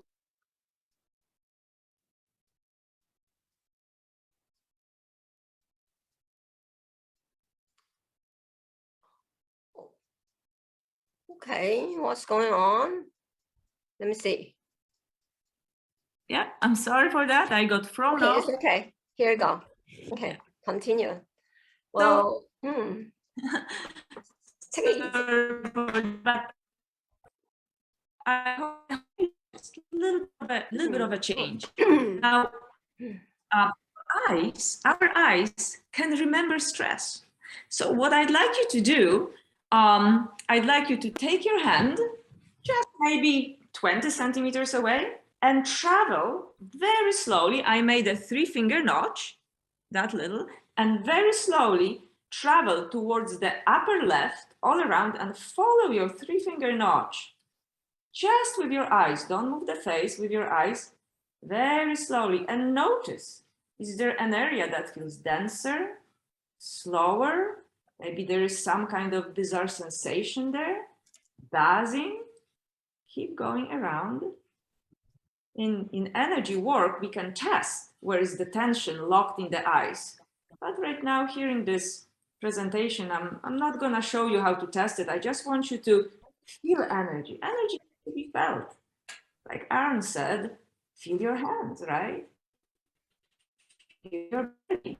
Just feel the breath behind your heart and feel the energy as you follow with your eyes, your free finger notch. Just follow it. Is there any area that makes your eyes uncomfortable, makes you feel a little bit of tension? Maybe you feel like you feel stuck in one area. Your eyes remember stress. One more time and check with yourself. Super slow is super good. Just slowly look for that discomfort somewhere. And remember where you found that discomfort. In more precise way work, this can be tested. So remember that it's not 100% proof, it's only in one area, maybe somewhere else. But now notice, if let's say you got a sensation that something here, something doesn't feel good, just stare at that point. So put your eyes back in that location and stare at that point. Breathe in, breathe out. And just make your eyeballs look at that point that felt uncomfortable and notice what happens with your body. Is there anywhere you start to feel like you're floating a little bit? Maybe an emotion comes up. Maybe you feel like to cry suddenly. Maybe you're tingling all over the body. Something is happening. Only you know what's happening, right, in this position. Right? And then after maybe 10 seconds, 20 seconds, finish the circle, go all around, and again, very slowly, allow full range of looking around, following your fingers. This also allows you to cross energies. Energies need to cross from right to left. And you're helping your brain with that crossing. And energies cross from right to left, body has a better access to solutions, how to deal with lots of different things in the body, lots of different signs and signals and stimuli. So this was a kind of a quick way to check with the body if we are holding stress. We're gonna do one more thing. We're gonna pull on our ears. And again, we're gonna check what happens. We're looking for any kind of tension in here. So in energy work, we oftentimes release the ears, pull the ears different location, different directions. But this time we're gonna grab our ear and pull down and notice, do we feel any tension? And you can alternate, you can check with one side first and later on compare to the other. Maybe let's do it one side, then let's pull towards the back. Very slowly. You don't want to be too rough with yourself. If it hurts, like be gentle with yourself, but see if there is any kind of tension. And now go to the other side, pull your ear and see, does it feel very different than the other ear? Is there something releasing? Pull and hold. And pull and hold. If you are a person who used to go to old European schools, you know what the teachers used to do. They were after your ears, right? Now, let's just, did you notice any kind of difference? Did you notice that there is something opening up? That helps muscles all around, you know, there are tons of tiny muscles around your ears, on your skull, on your neck. That releases tension. The vagus nerve has more space to travel. So let's not just really now pull your ears. Open. We're not testing anything. We're not checking. Just really open your ears. There are a lot of acupressure points around the ears. So open that flap, like really open. Acupressure points are really sitting there. So activate them, but simply opening that flap all around. Go to the other side. Don't worry about your hairdo. It's gonna be great. If you're pulling a little bit on your hair, it's fine. And now again, feel, is there any more space on your neck? You see, stress affects our muscles. We become tight, right? So it affects blood circulation. It affects how nerves communicate with the rest of the body. Now, notice, is there more heat towards your ears? Is there more traveling through the neck? right? How does it feel? Like I notice, like I pay attention, I feel.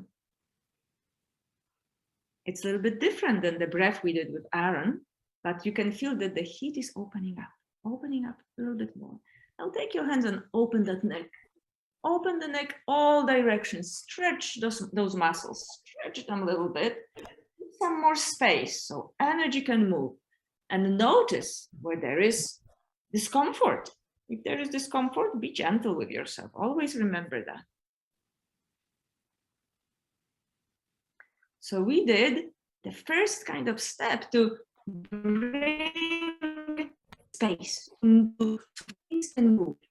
You know, you can do it anytime through the day. You can do it when you're stressed, but we have better things for you to do with energy work than just stretching the neck. There's a lot of more. So one of the important things when we are in this continuous stress, let's say overthinking and creating anxiety in the body, one of the important thing is to come back to your body, come back to yourself, be in the moment of now.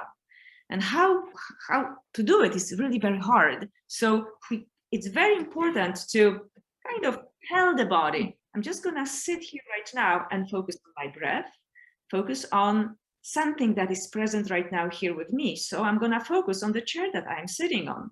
How does it feel to sit on this chair? I'm gonna focus on what are the sounds around me right now, right here. Anything to detach with thoughts that give me more and more anxiety. I'm gonna check with my breath. Maybe there are some pleasant aromas around, but they're here right now. So I'm gonna present with myself here. I'm gonna check with my heartbeat. How does it feel to hear my own heartbeat? I'm here, I'm present, I'm with myself, and I'm listening to my own heart. And through that, I'm detaching from thoughts that create more and more anxiety. When we think too much, we use precious energy and accumulate it in the head. Well, this deprives a system of spleen to help us metabolize everything, metabolize our food. Spleen works together with pancreas, so we start to have hard time to metabolize our thoughts, emotions, and that energy becomes really weak because everything concentrating here. So we want to take that thinking and that stress away from the head by bringing ourselves back here in this present moment to whatever happens here, to tell the body, I'm here, I'm okay, I'm safe. When there is a tension in the muscles, brain gets a message, we are not safe. So we try to use breath or being present in the moment to relax those muscles, to tell the brain, no tension, therefore life is nice and soft and calm, and we are safe. We are grounded, but also it's very hard to ground. How do we ground when we are always stressed, right? So I bring you through the steps. Yet there is a concept, and there is a reality of this concept in the body called reactive energies. So sometimes the energetic interventions may be really good, but body will react against them just because we have a system called triple warmer. And that system under incredible stress can get locked, can lock that stress in a defensive posture.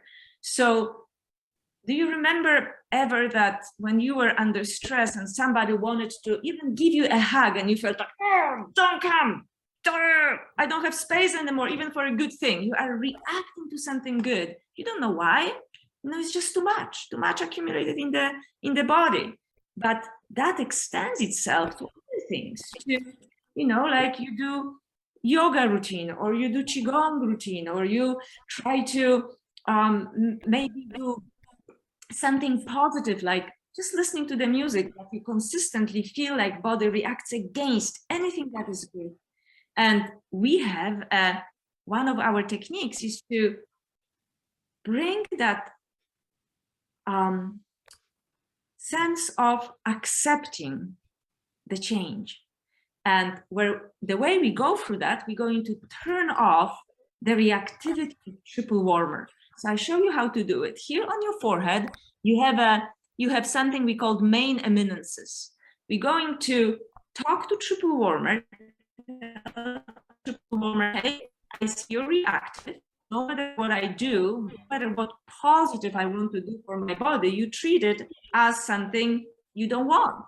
So we are going to take our fingers, our thumb is gonna touch to our pointer on the corner here. This is the end of large intestine, and we're just gonna make a little circle. And we are going to, here next from the eyebrow towards the ear, there is a part of a pathway of triple warmer. We're gonna take the segment of our thumb and put it towards this pathway on both sides of the body. So this is how I look. And then these fingers will end up in line with your eyebrows on this main eminences. And we are going to sit like this for 5 deep breaths. We go slow. We are talking to a system that reacts, right? So we have to be gentle and slow. Maybe take breaths that Aaron taught us about. Breathe in and out. But at the same time, as you hold really gently, you don't press anything. Notice what happens in your body. This is called mellow mudra. Breathe in and out, and just observe. Under stress, rapid movements, quick movements are not necessary. Just slow and gentle. Notice how you feel. We are trying to help body get out of reactivity. This is the triple warmer reactivity pose, otherwise called mellow mudra. Breathe in and out. And notice what happens. This also can be tested. We can find out whether we are in reactivity or not. But right now, let's just do it and see if we can notice any relaxation.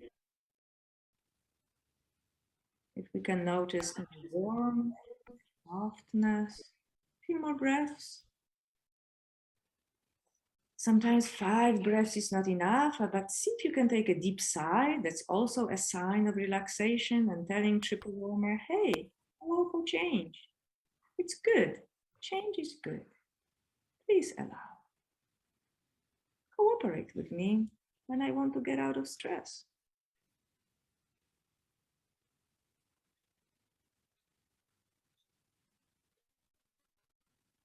And one more breath.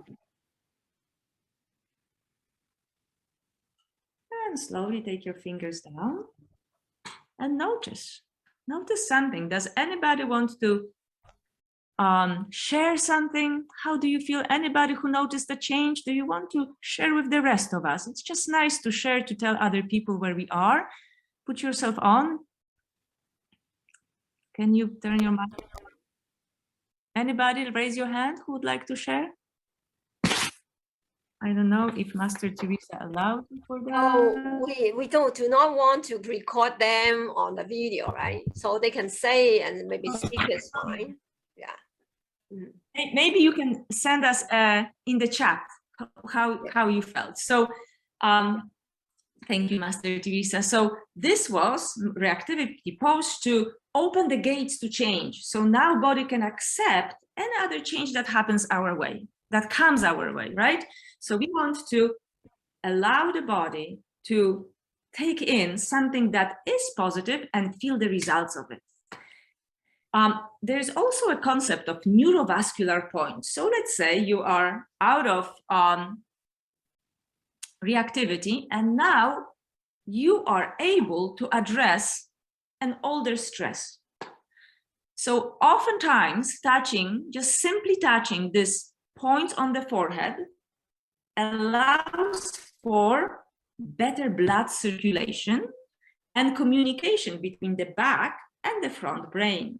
The neurovascular reflex points were first incorporated into therapeutic profession by Dr. Terence Bennett, and then later on they found their way into energy medicine, touch for health, kinesiology. So these are fairly well-known points that allow emotional stress to kind of melt through the body and bring the change. So from 1 to 10, I'd like you to bring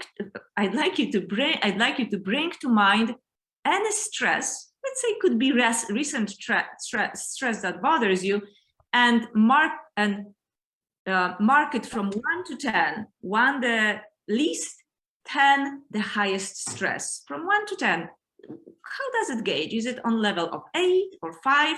Think about the stress and give it a number. 10 the highest. Take a breath in, and once you have your stress, simply put the tips of your fingers on the forehead, and without much pressure, hold and breathe. Hold and breathe, thinking about that stress. In that situation again, and think about that stress.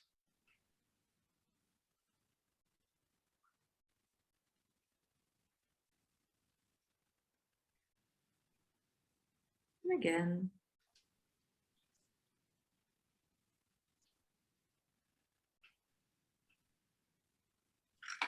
Breaths. What you are looking for are the pulses underneath of your fingertips. When the pulses are felt strongly, that is a signal that all of your capillaries are receiving blood. Therefore, blood gets distributed all over the body. The blockages. So with blood, you're distributing precious nutrients, oxygen. You're going to release toxins from your cells. And at the same time, your emotions will pacify. And keep on noticing how you feel. For some people, it takes longer. For some people, not so long. Sometimes you may hold for 10 minutes, but a lot of times within 10 breaths, that stress starts to shift. You know, you can hold these reflexes as you speak on the phone with somebody who brings a not so good message, or somebody who's upset with you. You can hold it during the stress. You can hold it after the stress, bringing to mind a very stressful situation and watching it as if you are watching it on a screen. Feel the pulses.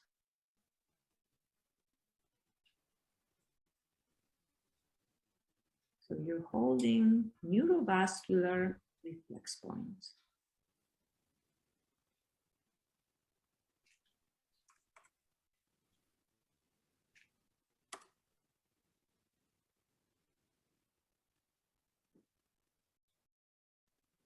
And let's assume all of you felt the pulses, and notice from 1 to 10, what level of stress are you now on? Is it still 8 or 10?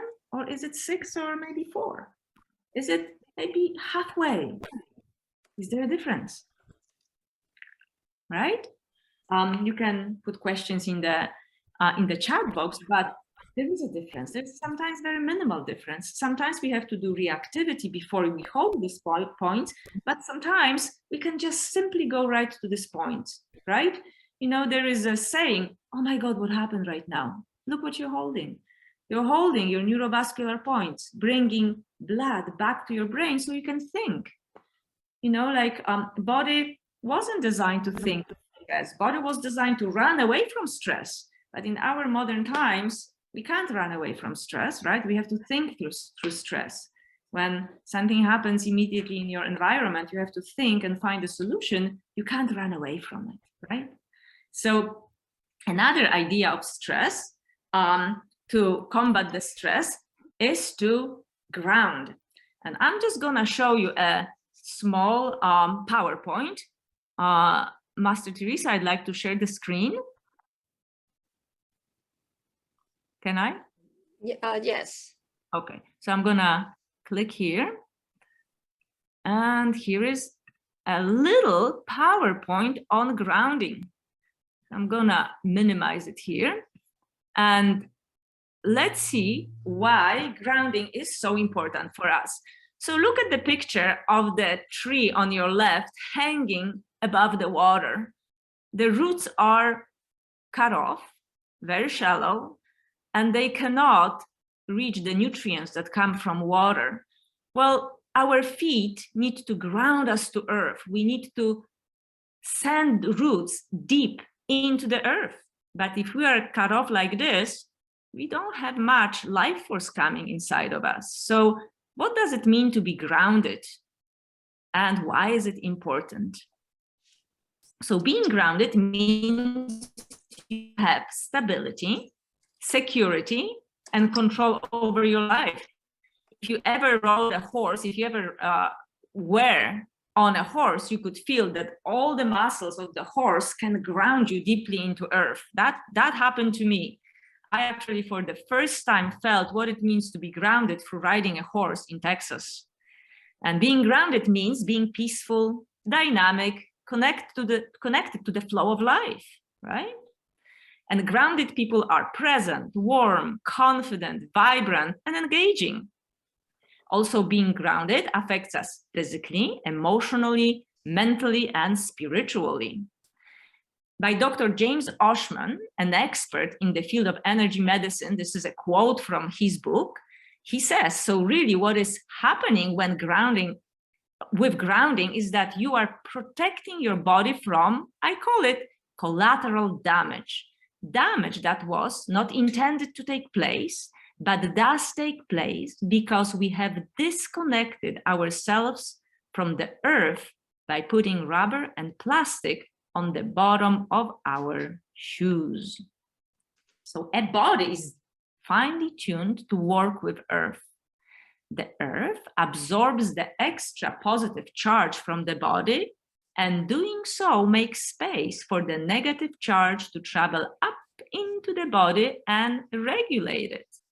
Too much positive charge, we don't want it. We want to regulate that. So here we are, little children oftentimes love to take off their shoes. We keep on putting them on for their protection, but little kids love to run on the sand, on grass with their feet.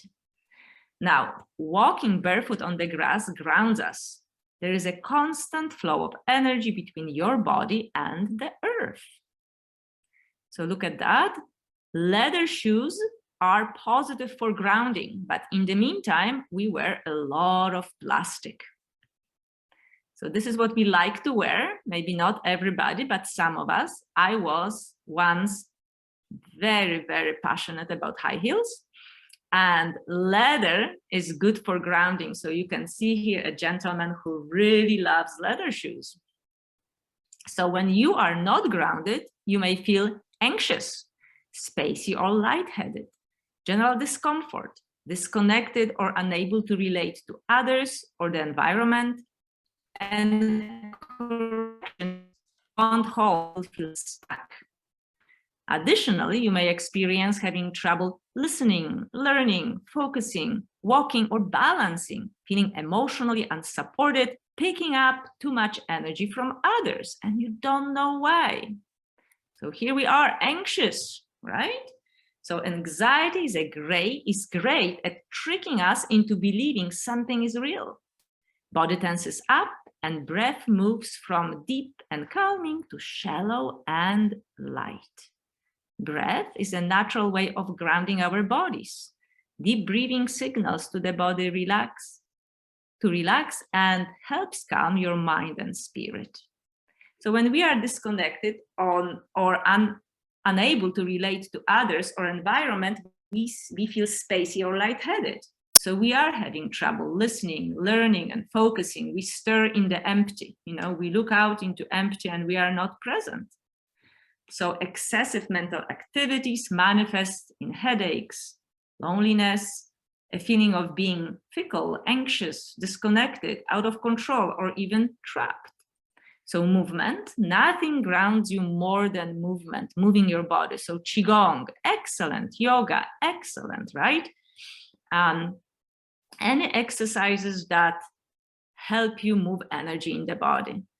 EM exercises, energy medicine exercises, align our energies with the force fields of the earth. the magnetic field of the earth itself.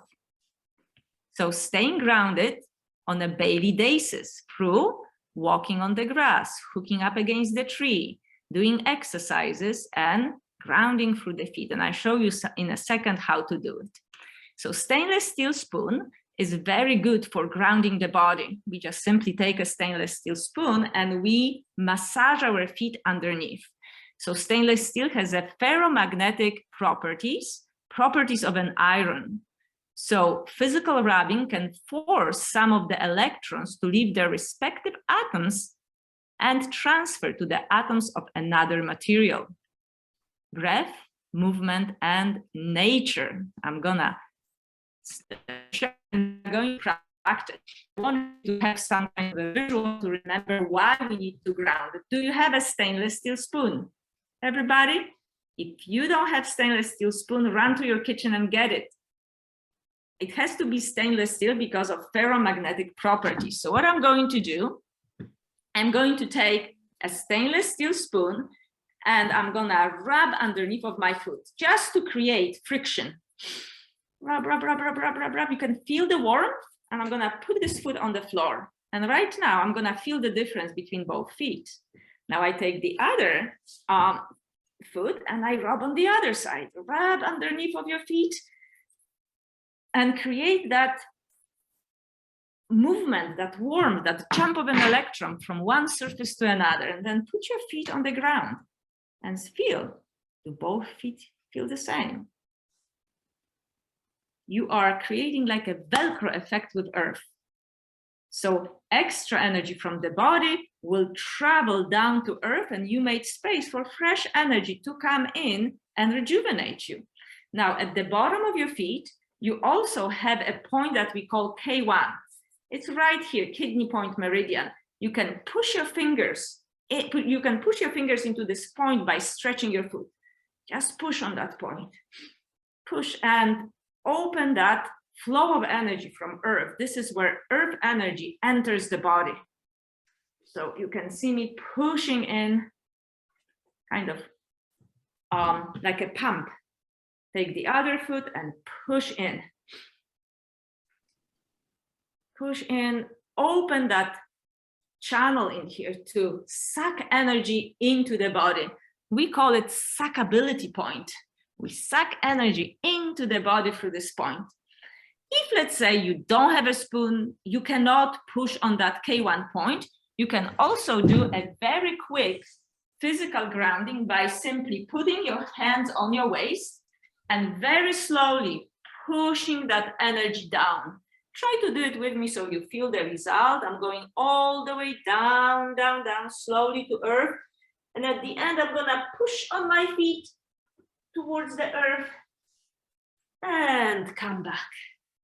So all of this heavy energy drains back to earth.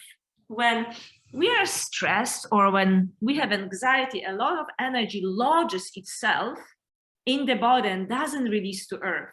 So spooning your feet, opening that place on the foot, the K1 kidney point on the feet, and really pushing energy down allows us to create better connection with earth. How do you feel? Do you feel a little bit better in the body, right? Now, the system we spoke about, triple warmer system that can react against intervention, is also a meridian. So sometimes when we are under stress, it helps us to move that energy away from the head and release it to earth by tracing triple warmer backwards. So take your hand and put it on the opposite, next to the opposite eye, and very slowly travel behind the ear. Yes, there is vagus nerve running there too, but we are going to go through our shoulder and pull that energy off and through the ring finger and pull it off. Very slowly behind the ear, down the neck, the stressed muscles, go down the shoulders and through the elbow, down the wrist and off the ring finger. Let's repeat it one more time. And this time, observe, how do you feel? Do you feel like the pressure is calming down. Less pressure, a little bit more softness, and all the way down. You know, sometimes we can feel also stress when we are in the presence of company that is not necessarily beneficial to us. Let's say sometimes you go for meetings among people who feel not so friendly towards you. A very good way of helping the body is to hold your elbows. Hold your elbows, just sit like this. Thank you so much. So everyone learn a little bit new things, right? Isn't that nice? So in the future, we have opportunities to invite Eva to do other classes for the school. And then, so in the meantime, you know, there's this video we have recorded too. So you can go back to listen at another time. It's already on Facebook, and then it will be uploaded on YouTube too. No, learning has never been easier. Now we have online help, right? It's not awesome. So thank you, Eva. So, thank you. Thank you everybody for listening and being here with us. Mm-hmm. Okay, let's wait for give a couple minutes so people can go for a little washroom break or something. And then we have a wonderful thank you. People say, thank you, wonderful session, interesting. And so that's all the many wonderful. It's just nice. Okay, thank you so much. Okay. Oh, thank you. Everybody says good comments. Okay, good. So I'll remove you from the spotlight. Thank you. Awesome. So we will go for a little washroom break for a minute or two, and then we'll come back and I will continue to do something more for you. All right. Okay, so we're back from the break, and I'm going to introduce Master Teresa for her long-awaited portion of this presentation. So Master Teresa Young is an internationally recognized master of Qigong, speaker, healer, and 3-time #1 international bestseller, award-winning author. Master Teresa speaks about how to achieve your physical, emotional, and spiritual balance. And I can attest to that. She's one of the most accessible Qigong teachers I've ever encountered, and touches on places that other Qigong teachers do not. She is the founder of Pure Land International Qigong and a certified private institution. Also, she is the leading successor of Grandmaster Weijiao Wu's lineage, who was the educator and creator of the highly successful Wu Ai Qi Gong, which has helped millions of people. And in addition, she is a continuing education professional development activity provider of the USA National Certification Commission for Acupuncturists and Oriental Medicine. And so I'd like to welcome Master Teresa. Yeah. Okay, so, okay, what should we do now, my dear? So I'd like to ask people here, maybe you can put down on the chat box, what would you like now? After you have listened different things already, then I focus on the part that you want to know, to do. And then my focus today for myself is I want to talk about what is blockage, right? Because sometimes people talk about blockage, what's block, right? So what is block, right? So there are all kinds of blockage really, but is there a way that we can actually do something by yourself, or maybe you need some help? That's why we are here, right? Let's look at the check box. Okay, awesome. Okay, now, so as we are doing the presentation, you can keep writing on the chat box, right? Now, so let me think. Master Teresa, one thing, maybe I have something. I noticed we were talking a lot about the body and the feeling in the body and releasing tension in the body. Is there a Qigong exercise that you find is really helpful to relaxing the body in an experienced way with the Qi? And is there a more important place that you like to start with that process of feeling the presence of the Qi and the relaxation? Thank you. So thanks for that. Now, so first of all, I like us to have a little bit of understanding of what it is about, right? I mean, the stresses, yeah, people talk about different kind of stresses we have, but then if you look at yourself right now, right, or you feel yourself right now, how's it like? So what do you feel? Your head, is it heavy? Is it not? Maybe not. Maybe do you feel like tired? Are you tired? Or were you tired before you come to the workshop? Or after a couple hours with us? Are you getting more sleepy? Or are you getting more energized? How's your feeling now, right? So we are talking about becoming more aware of yourself, right? Aware of yourself is what do you have with you? So what I have, what can I do about it, right? So, okay, I have this, maybe I have that. What can I do about it? So most of the time, what people feel is tired, right? Overwhelmed, tired, too much information going on in the society. Just a lot of things, right? Just a lot of things. I want to point out to you a few things first, and then we will go into balancing you. So my presentation on the slideshow will be very fast, but there's something important there though. And then I also want to point out to you where are the resources around in our school, so you can actually find them to help yourself. And then at the end of the presentation, you know, we have the Qigong, some Qigong practice, yes.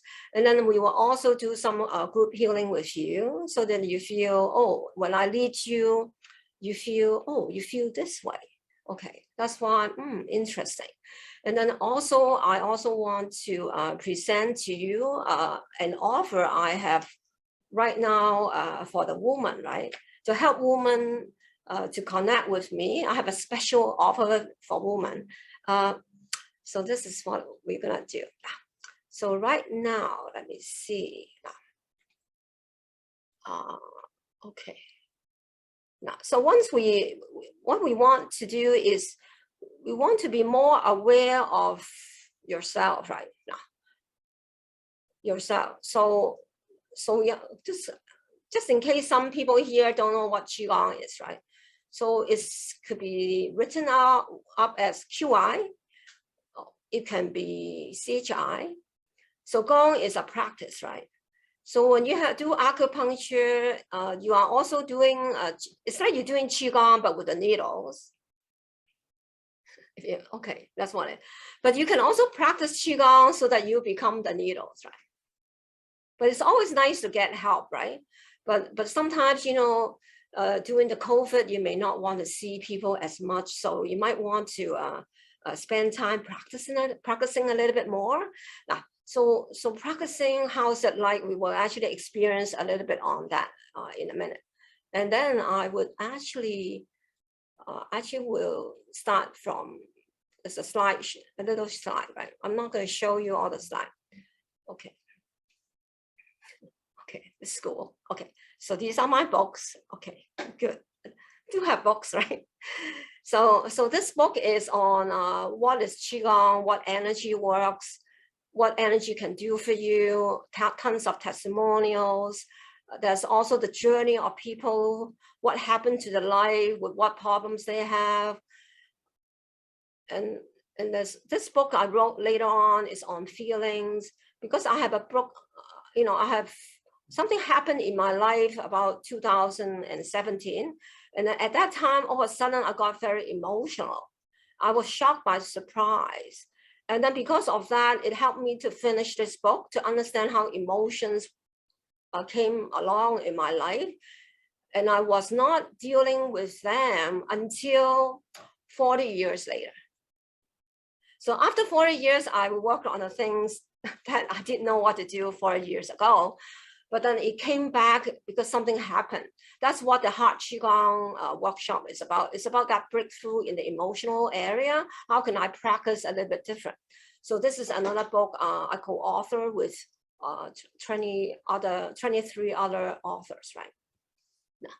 So we have a big system already. So that people teaching all over different places, different cities. There are a lot of practitioners, doctors, and naturopath doctors is one of the people that like to hang around with us because they enjoy natural medicine. So we have massage therapists, we have breath work people, we just have all kinds of people, all kinds of profession. I should really love doing Qigong and want to teach Qigong and want to be a practitioner of Qigong. So now, so we also believe this, at least I believe that. Do you believe that? Do you want that? Is that nice? So this is that's why I'm doing is, because doing teaching of the Qigong is, you see, I'm still teaching what is Qigong, QI, Do you know what my life has been like the last 26 years? It's about teaching what is QI and CHI is still 26 years. So because I feel people should have that chance, right? So since I know so much, if I don't do, who can do better than me?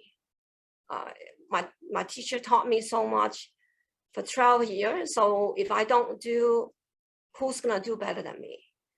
So this is the reason why I'm doing it, because I got the benefit for myself with the Qigong, that's why. Because I got better, so I want to return. Now, so do you want to run like a horse? Does that sound good? Okay. Okay. So the stresses we understand. So the stresses right now, we understand diseases. We know people got cancer. We understand that. Okay. We understand women, 25% cancer is in the breast. We understand that. So this is statistics. We know that 600 over Canadians are dying each day because of cancer. Right? We understand this, right? These are all statistics. Nothing. Well, these are real things going on too, but the focus is on other things right now. But then that's the other part of life that is still going on. So what's the problem right now, I feel, is lots of worries, financial worry, worry for society, worry for your family, the confusion, lots of messages in your head, right? It's very confusing about what to do next, really.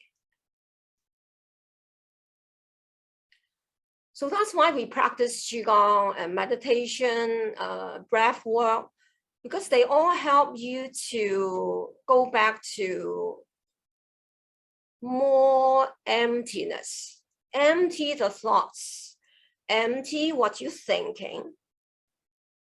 Why do we want to empty them? Because when we think too much, it's almost like we go insane. We can't sleep, right? That's what, I can't even sit down. I just cannot. So all we want is take a break, right? So you're coming here to take a break, right? So all health problems, we will interpret that as low energy here, low energy there, or we say low Qi here, low Qi there. And then if it's really not moving, circulation has to move, right? So when it's not moving, then we will say blocked energy, not moving energy, more and more problems, more and more block, right? So any area not good, well, never mind, is physical, emotional, we call it a block. But how do we undo them, right? So we're going to talk about how to undo them later. And then we work with you together so that you can feel, you can undo something with me now too. So we know we don't want sickness, we understand that. Then I will ask you one question too. So if you are very energized, right? you feel fantastic. Do you think you will have a different life? You know, that would be nice. So, I mean, the practice of Qigong has some effort to do, right? It's not free. You got work to do, right? But then that work will give you, maybe you look better, you get a better job, could be. If you look better, maybe you will close a transaction, business deal faster. So when you are energizing, do you think your temperament will be better? Will your relationship in your life will be better? Would you like to be like me, maybe more anti-aging at 64? So that's the 64 look you have right now. So how about body weight? Is that interesting to just eat what you can eat anything you want when you do Qigong? Eat as much as you want. It wouldn't actually matter, because when we practice Qigong, we burn the carbs. I can still wear back the clothes I was wearing 20 years old, but a little bit tight. I'm just saying, still a little bit tight, but I could still put it on. And anyways, now, so I just want to tell you, so this is the deal, right? So if you practice Qigong, you get this deal, right? You have more energy to earn money. Is it important? You have more tolerance to some poor relationship. Is that worth it? Not worth it. For me, get rid of it is better. It's not worth it. And then I would say, if you're happier, is that something you want, right? Happier comes with health. So when you're healthier, you're happier, right? So everyone is not very happy right now because they feel life is threatening. So I want to explain to you like this. The Qigong, it's like a meditation, yeah. But usually we have some movements. So when we are practicing, it's like, that's what Aaron was talking about, the head, right? Yeah. So we are moving energy in the body, usually with movements. And then the movements will expand the energy in the body out. This is science, that is the biomagnetic field of the body expand. This is all measurable, right? You see, the doctor can measure things with an MRI, right? Of course, it's measurable, right? You just need to get the NASA equipment. Now, so energy expand. Okay, energy expand. That's what we call about expand consciousness. Expand consciousness. So you are going towards something like beyond you. Now, the ordinary you will be just here. But as you practice Qigong meditation and listen to workshop like this, you are thinking, I don't want to say you're thinking better, but we are actually helping you to think a little bit different. That's what we call changing perspective, right? Now, so something is happening, right? This is what I call inside out, right? Inside out. So, which is not bad. So if you are someone that would be saying, you take on negative emotions, you hang around terrible people, you felt terrible afterwards, this is not new, right? Isn't it? This is not new. That means that's what happens is when you're expanding your energy, yes, you are better, but other people are expanding theirs too. This is the joke of the town. So the energy meets and then you just take some in. So that's the fortune part of communication, right? So you do Qigong, you don't have problem like that. So the other thing is, how do I get outside in? So when you practice Qigong very well, you can bring universal Qi in, which you become the windmill, right? Windmill, generate energy, right? The windmill turn, right? Right? So you have movements, right? Yes. So we are bringing universal energy in, yes, outside in. But then this is not a plug in a machine to the wall plug or something, right? It's not a free deal. That's why I say, is it worth it, right? Is it worth this? Is it worth it, really? If I'm gonna make a deal with you today, I give you all, I give you the health. You see, I look like this, right? Okay, so do you want to, do you think practicing is a good deal? After 20, I'm doing 26 years in Qigong now, right? Now, so, you know, after people, I mean, women like us, right? I'm 64.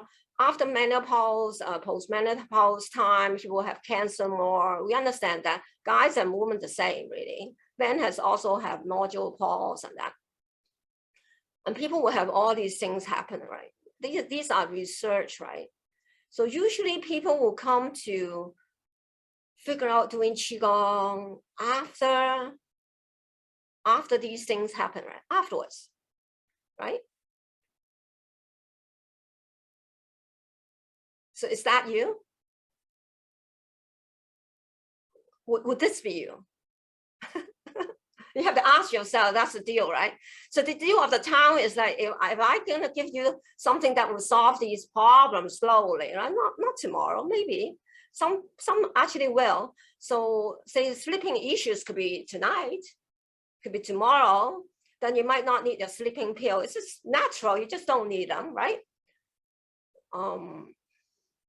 If the aches, as you relax, come down a bit, oh, sexual health is kind of nice too. What about if you're stronger sexually? Is it worth it too? So that's a deal too, right? Come on, guys and women the same, right? This is the sexual health, right? But so first is don't think about practice or not. So this is the deal. Do we have a deal? You have to ask yourself, what you're willing to do? I can tell you 100 workshops, the same thing, right? What's the deal, really? Are you coming along or you're not, really? So we have free classes, we have by donation classes. What it means is $1, you can come to a Qigong class online. So what else do you want? Even free doesn't mean that it's a good deal, right? You want to learn something valuable. So Qi is the same as quantum biomagnetic, nothing. So this is if Qigong is 1,000 times stronger than the heart, what does it mean to you? If it's 1,000,000 times stronger than brain, does it help you? So what, right? I know, well, it's nice to know, but so the question with you is like, that's why I say, usually people come to us like that. This is sometimes what happened. I don't know them until like this. I only know them when they have problems. That's when I know them. Pain usually is why people come. So, but then why I'm doing free talks and these things is, I want to say, can I do better, Teresa? Teresa, can you do better for them? Can you bring something to them a little bit easier for them to come in? How can you help them a little bit sooner? I'm 64 already. The next 10 years will be my golden time. By 74, do you think I'll be active teaching? Maybe. Let's see. Okay. So I want to explain this to you. What is no, right? We actually like no these days. Before we don't like it, but now we actually like it. Because no is described as nitric oxide. You know, you can buy supplement nitric oxide too. Do you know that? Because there's a value there, right? So it's proven this helps SARS already. So, you know, SARS, COVID, they're the same thing. I'm not a medical doctor. I'm not a researcher. But if you Google, Massachusetts hospital are doing research to create some kind of pill with nitric oxide, maybe. But what's that to do with us, right? Because nitric oxide is something we can produce ourselves.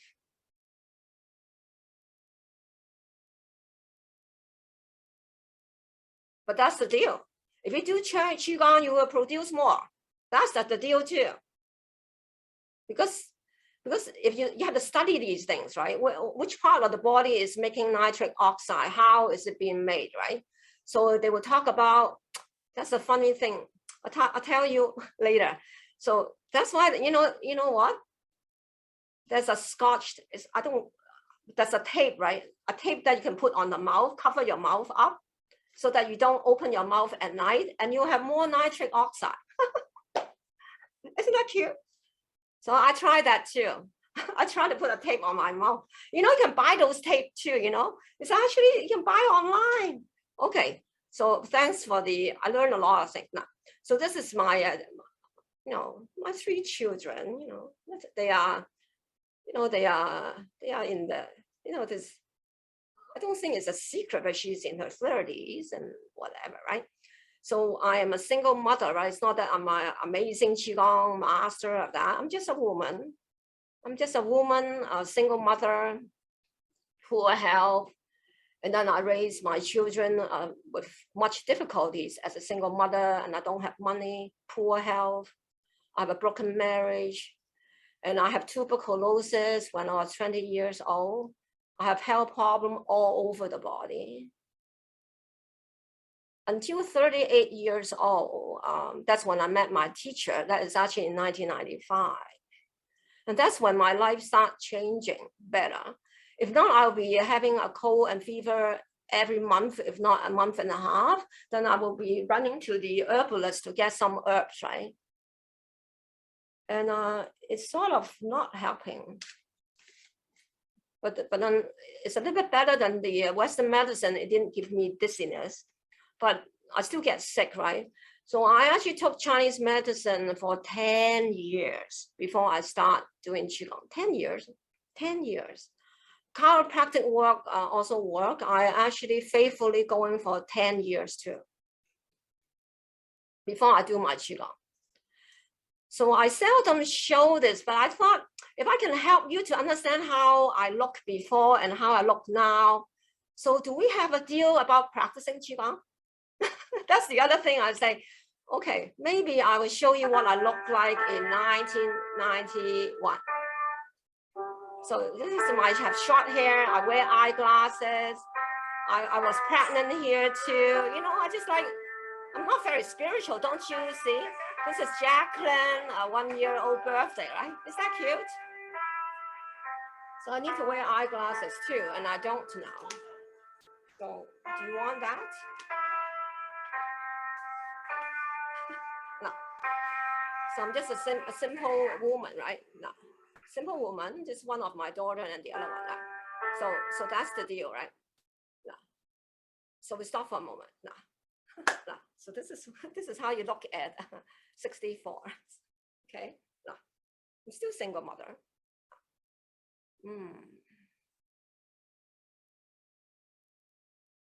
So that's the thing. I want you to think for a moment. What do you want in your life? What do you really want?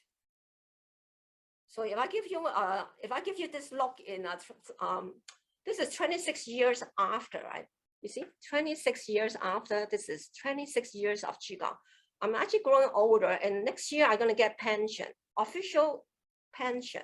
I almost feel a little bit embarrassed to tell people I am qualified for senior discount. I just really, actually COVID helped me because they give me a mask, right? Because some shops they give you discount at 60 already. So because they don't see me exactly, then I would just tell them, I qualify. Do you want that? Come on. Do you want that? Hey, want that? Raise up the hand. Hey, raise up the hand, right? Right. So what about this?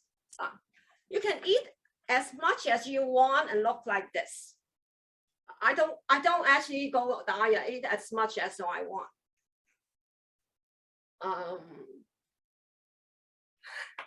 But so this is the deal, right?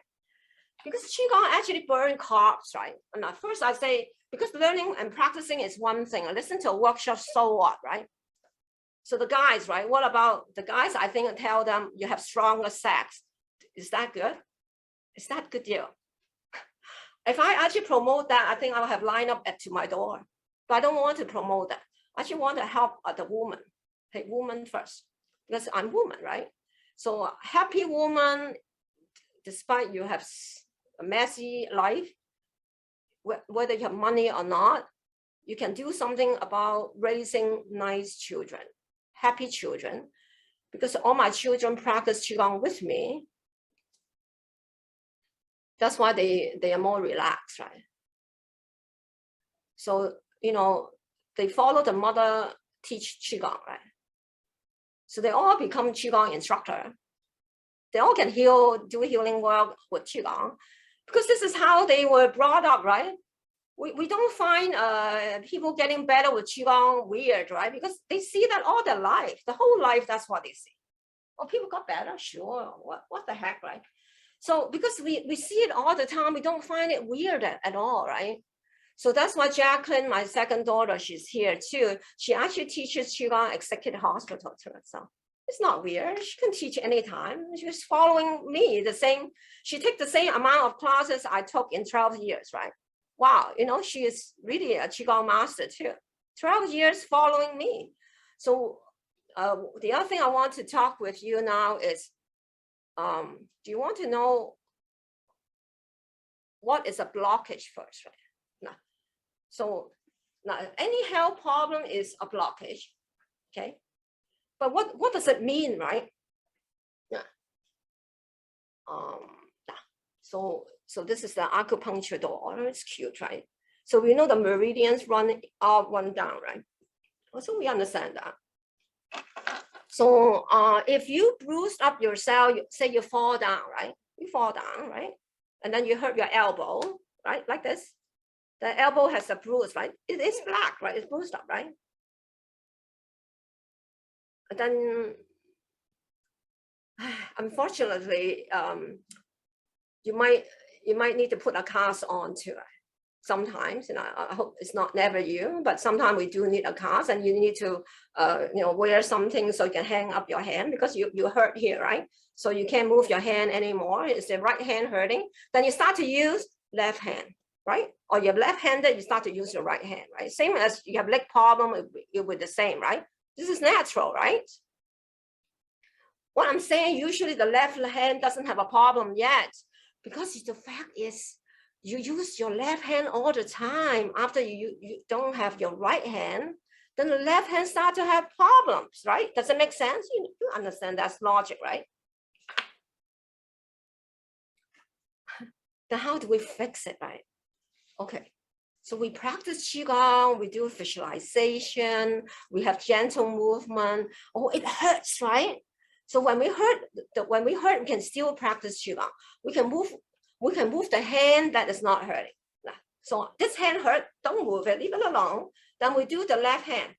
Say you can follow me to do the left hand now, right?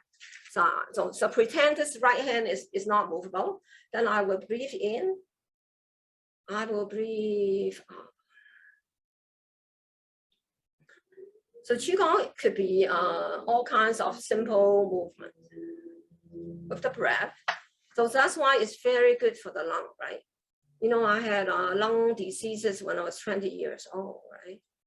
So I really understand how it feels, short of breath.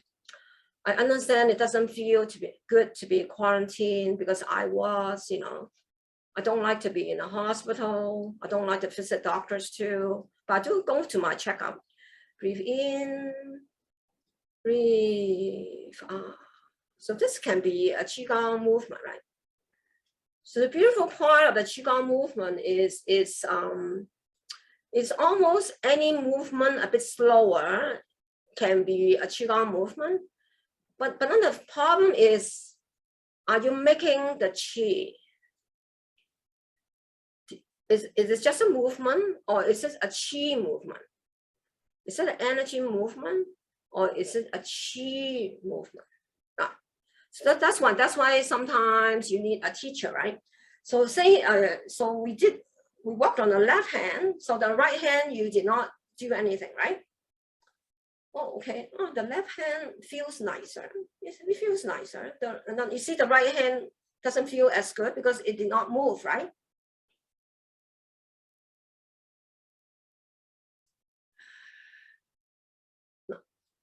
So that's why when people are in a wheelchair, they can still practice Qigong despite not having the legs. because they can visualize, they can think, they can move arm, hand, they can do this, they can press acupuncture or whatever, but then they can't move the leg, but they can think. So Qigong is about how to think, right? Think. We say positive thinking, right? Positive thinking. People are not, right? You understand? The people in the room here, yes, but other people, like that, right? Some yes, some no. It's okay, right? That's why we say it's a growth, right? It's a growth. So positive thinking coming from a feeling life is hopeful, right? Life is hopeful. So when you practice the Qigong, you feel lighter afterwards, So when you feel lighter, it's like you're gone for vacation, you feel lighter, right? So Qigong practice is like having a vacation at the close down. I get busier during the close down because people have time for Qigong. So never mind, it's closed down. You didn't close your body, right? Because you only have to move your body, right? Move the body with some movement, just have to learn how to do it. I give you a good deal, right? You're gonna get a good deal or not. So that's the deal, right? So is the deal worth it or not? So woman is like that. We do all the calculation at the end, is it a good deal or not, right? No. So it's like this. How much time do we want you to do? About 20 minutes a day. It's not very much time. 20 minutes to get a good deal, right? But for myself, I will encourage you, if you do 2 times, then you have better result. Why? But with me, it's always like that. Why? I'm someone really want answer. If I don't understand, I don't buy it. I must have to understand. So I'm not a good person to try to sell things to, because I have a lot of questions. So I don't mind you asking questions, because I'm like that too. With a smile. So why 2 times? Because the first time is in the morning, ideally in the morning, right? You wake up, like that. And then when you practice, then you feel better afterwards, right? Then you went out to work and something. People could be working at home now, right? And people have children to take care, and then parents, da.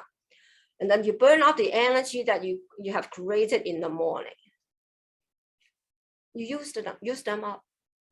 But you had a good day though, because you have more, you charge up your battery for the day.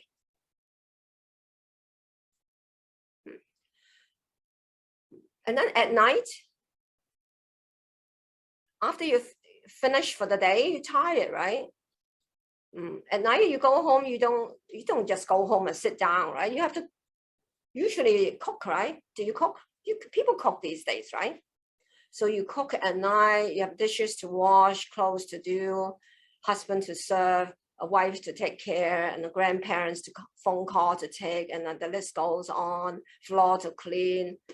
Oh, geez. So when's my time? After 10 o'clock, maybe, after the children gone to bed. About 10. So you have 1 hour before you go to sleep. So what do you do there? Watch TV, maybe. What do you do in that hour? Watch TV. What else do you do? That's the deal. Nah. So that's why at night, the practice Qigong 1 time will be like getting your life force back. So that practice at night is like your beauty cream. You see how you put your expensive cream at night? If you come to the woman Qigong class, I tell you, we're going to experiment how to practice Qigong and put Qi on the face, and then how you feel the skin softer afterwards, right? We're going to do that. So this is the deal, right? So we put on the expensive cream, but people say it doesn't work, right? This cream doesn't work. It's not the cream, it's you actually. You have the problem because you don't know how to take the energy of the cream in. You're resisting them because you have so much dirty energy outside of the skin. You cannot take the cream energy in. for me, I can use anything really. It doesn't matter. I don't use things expensive. I don't need to really. So this is the thing. The Qi is the life force, right?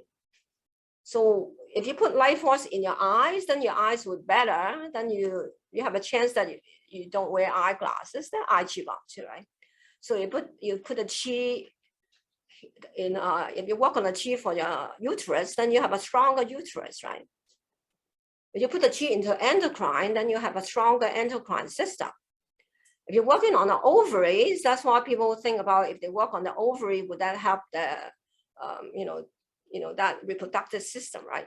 So while we cannot guarantee people anything, but we have a lot of surprises come from the students. That's why I wrote the book,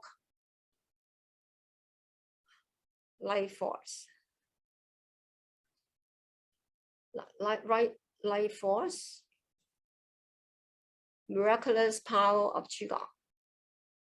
Because I'm not a doctor, I'm not a psychologist, I cannot tell you anything because I'm not licensed to say anything. But I can show you the stories of other people. They wrote themselves, basically.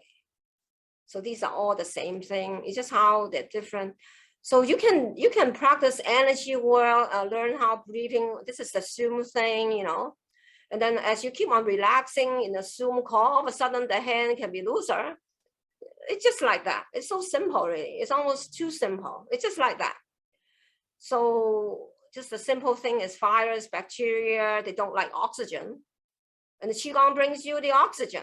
So you want oxygen, you don't want oxygen. So you oxygenate your cells, right? That's why if you go to all the books talking about cancer, they all talk about doing Qigong. That's too much research in the world already. But then the conclusion of the research all over the world would say, because Qigong styles are not the same format in different ways, so the research done on this group of people might not be the same as with another group of people. So further studies will be necessary.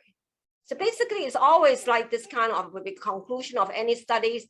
Never mind, it's for cocaine or for a craving or for diabetes. They all conclude this way because the Qigong practice is never the same.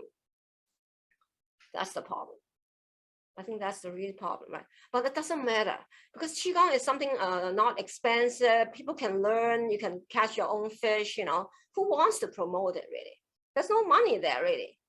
So we are trying to help people, and people's psoriasis, they can get better. So just like that, right? So, okay, now see licenses you want, we have, animals think it works for them. We do that too. Horses, we do that too. I just did one online. I can show you the Facebook that people said I really fixed the horse. In my mind, I tell you, I did mind healing on a horse. Anyways, that.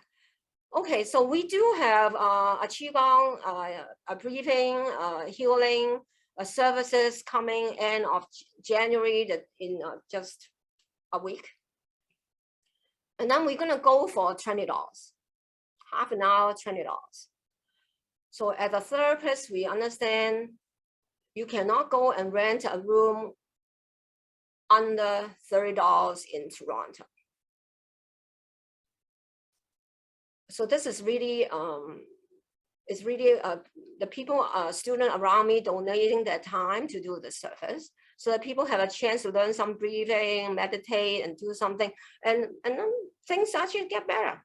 So because there's a biomagnetic field that we are building, and so this is already science, right? So this is my the woman thing I want to promote. So I'm not gonna talk about this thing yet. But I just want to show you some Qigong practice first. And I think that will be nice. And then before I do that, I just want to show you one thing very quickly. This is my school website, we have blogs, right? So there are some nice blog posts there. So the post on the nitric oxide is here with the link to the research studies, okay. So if you want to make kombucha, I actually I have a whole blog on how to make kombucha too. So if you can get to see me, I can give you a free kombucha SCOBY too. So I make that all the time. So I also talk about what is Qigong, Tai Chi difference and all of that, right? So we also have YouTube videos, we have Facebook videos. This is the resources.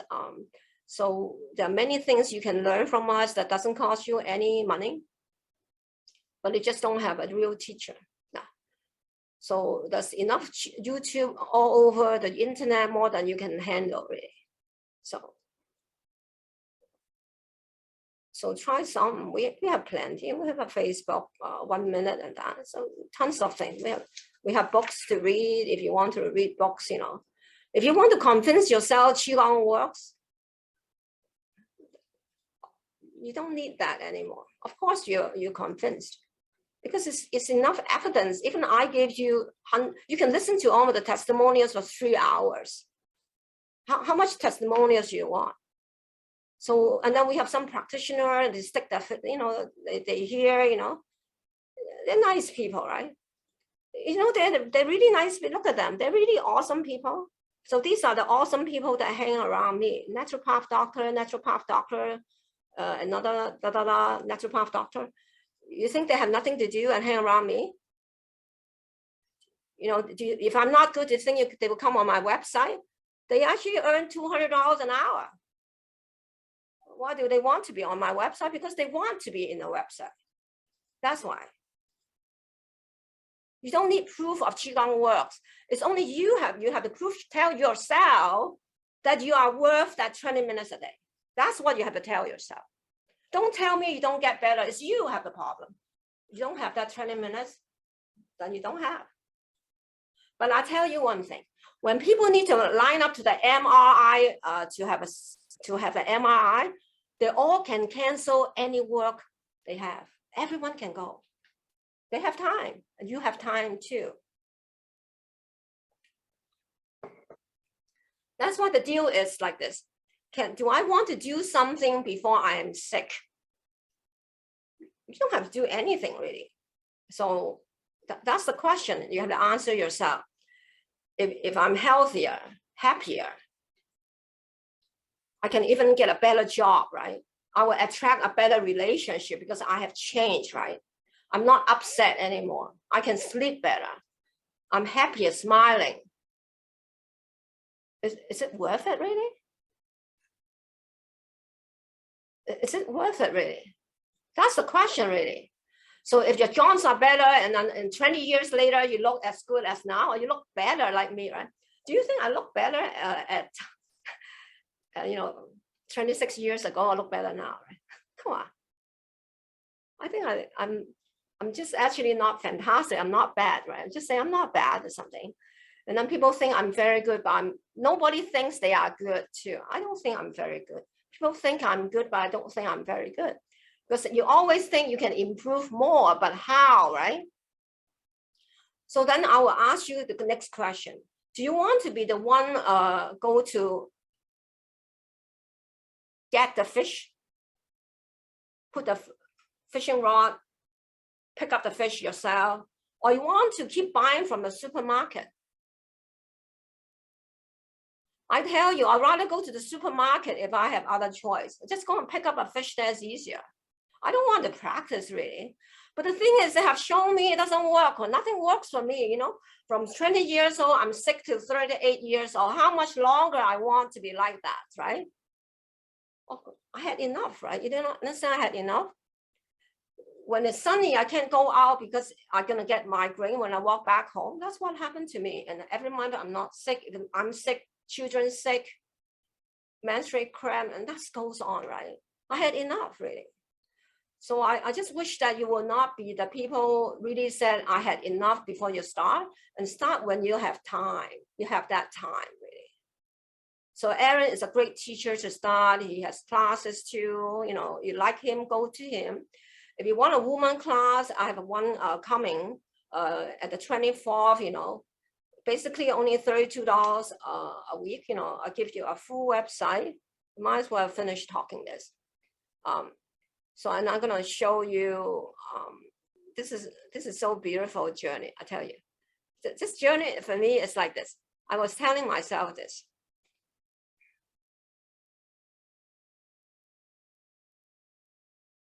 Whether you understand or not, I'm gonna tell you my heart. The thing is like this. I'm 64 years old. I know Qigong works. I heal tons of people. I'm all over the internet. I can even give tax receipt to become a Qigong instructor and all of that. But I cannot help the woman that come to me later on, I have breast cancer. Why didn't you come to me before you have breast cancer? That's the question. I don't know that. After breast cancer, I started researching and I found Qigong.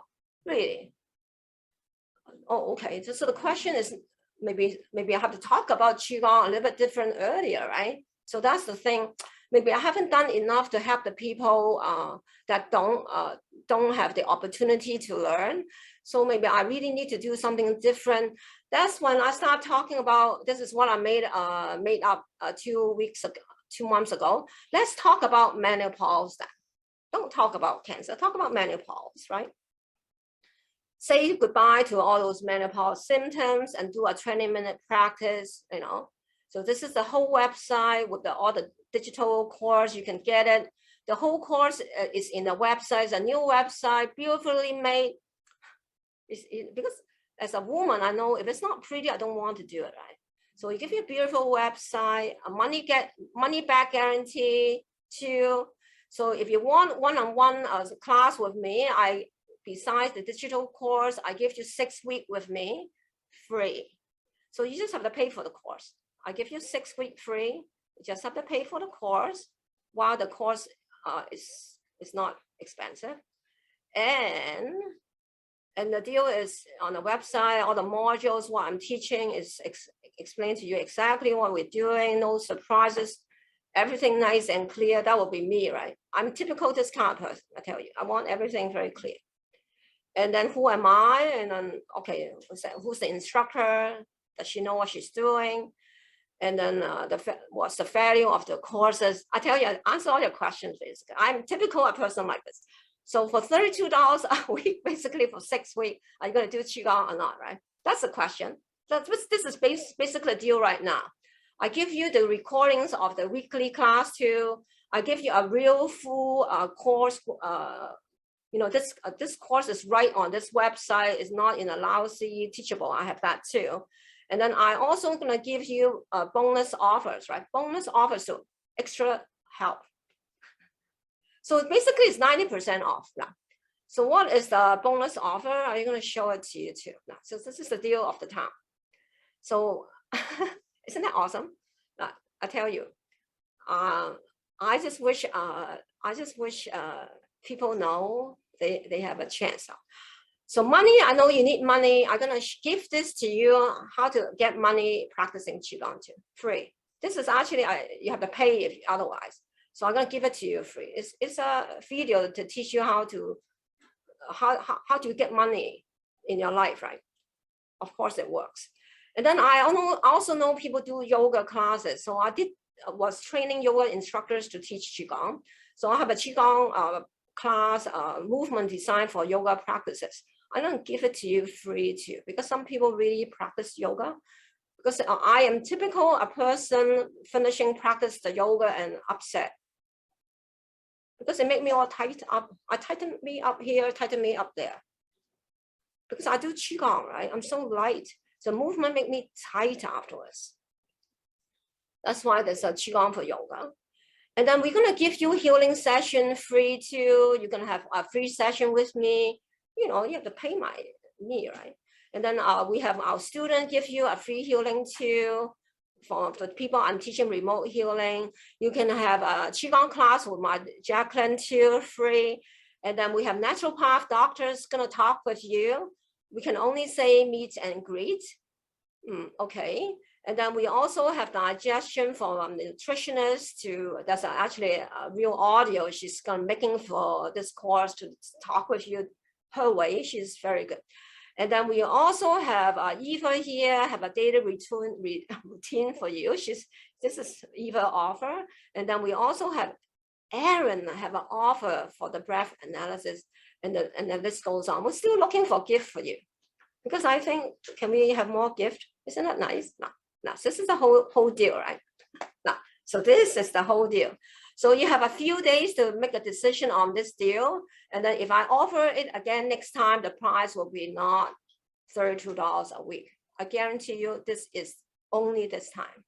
It's supposed to be easily $500 workshop plus the things I give you. It's still cheap workshop, right?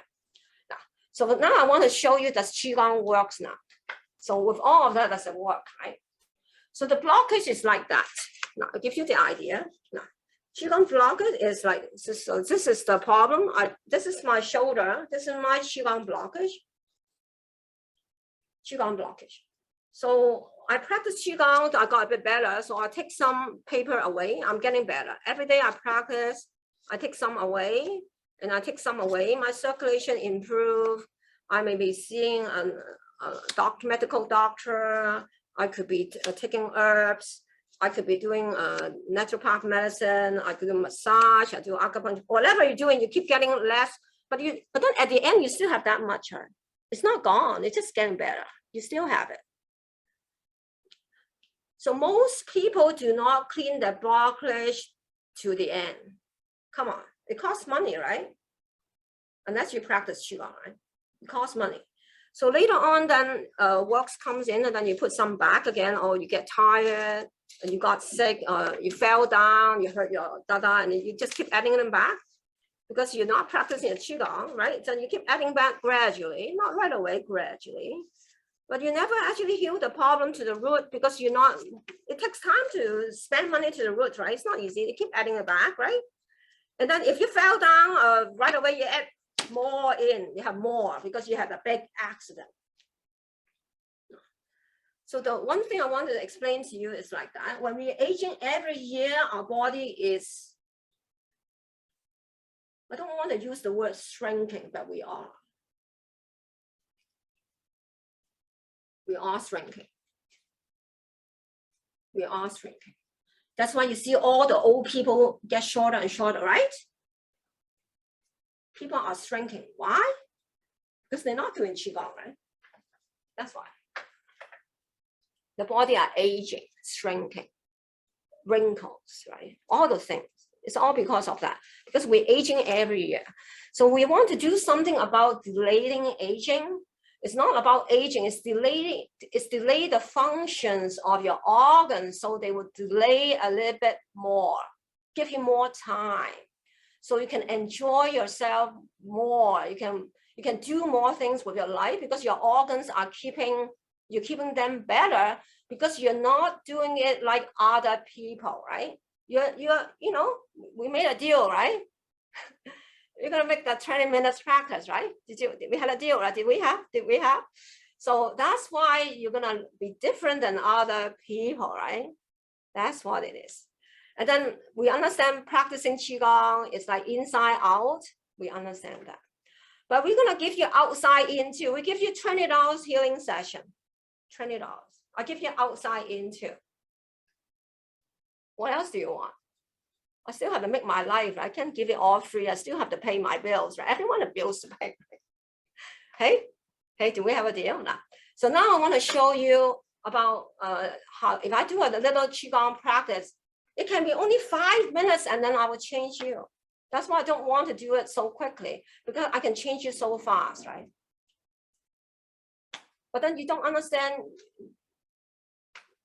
I'm just giving you a fish already. I haven't taught you how to catch the fish. Do you want to catch the fish? Because it's not about you, that you have families that need help too. When you're not sick, you don't have energy to take care of your mother, you don't have energy to take care of your children, you may even want to take care of your neighbor, you don't have energy to do that. And then you need someone to take care of you too. And that's the worst thing in my life, if I need someone to take care of me. I really don't want that. Do you want that? I want to be efficient, right? That's why I want efficient. Do you want to be efficient? Now, so anyways, now we continue. Right? So the deal of the town is $32 a week. You just have to pay me one time together. You get that many things, right? One-time offer. One-time offer. Now, so I'm going to show you how to feel better right away. Now, so follow me. That's a Teresa talking. I tell you, I don't like talking before because I feel if I don't talk, I can't help people. So just have to talk, right? Head relax. Now, thank you for listening to me. I thank you for your time. Honor yourself. Love you. Head relax. Breathe in. Breathe out. Neck relax. Breathe in. Breathe out. Shoulder relax. Breathe in. Breathe out. Chest relax. Breathe in. Breathe out. Arms relax. Breathe in. Breathe out.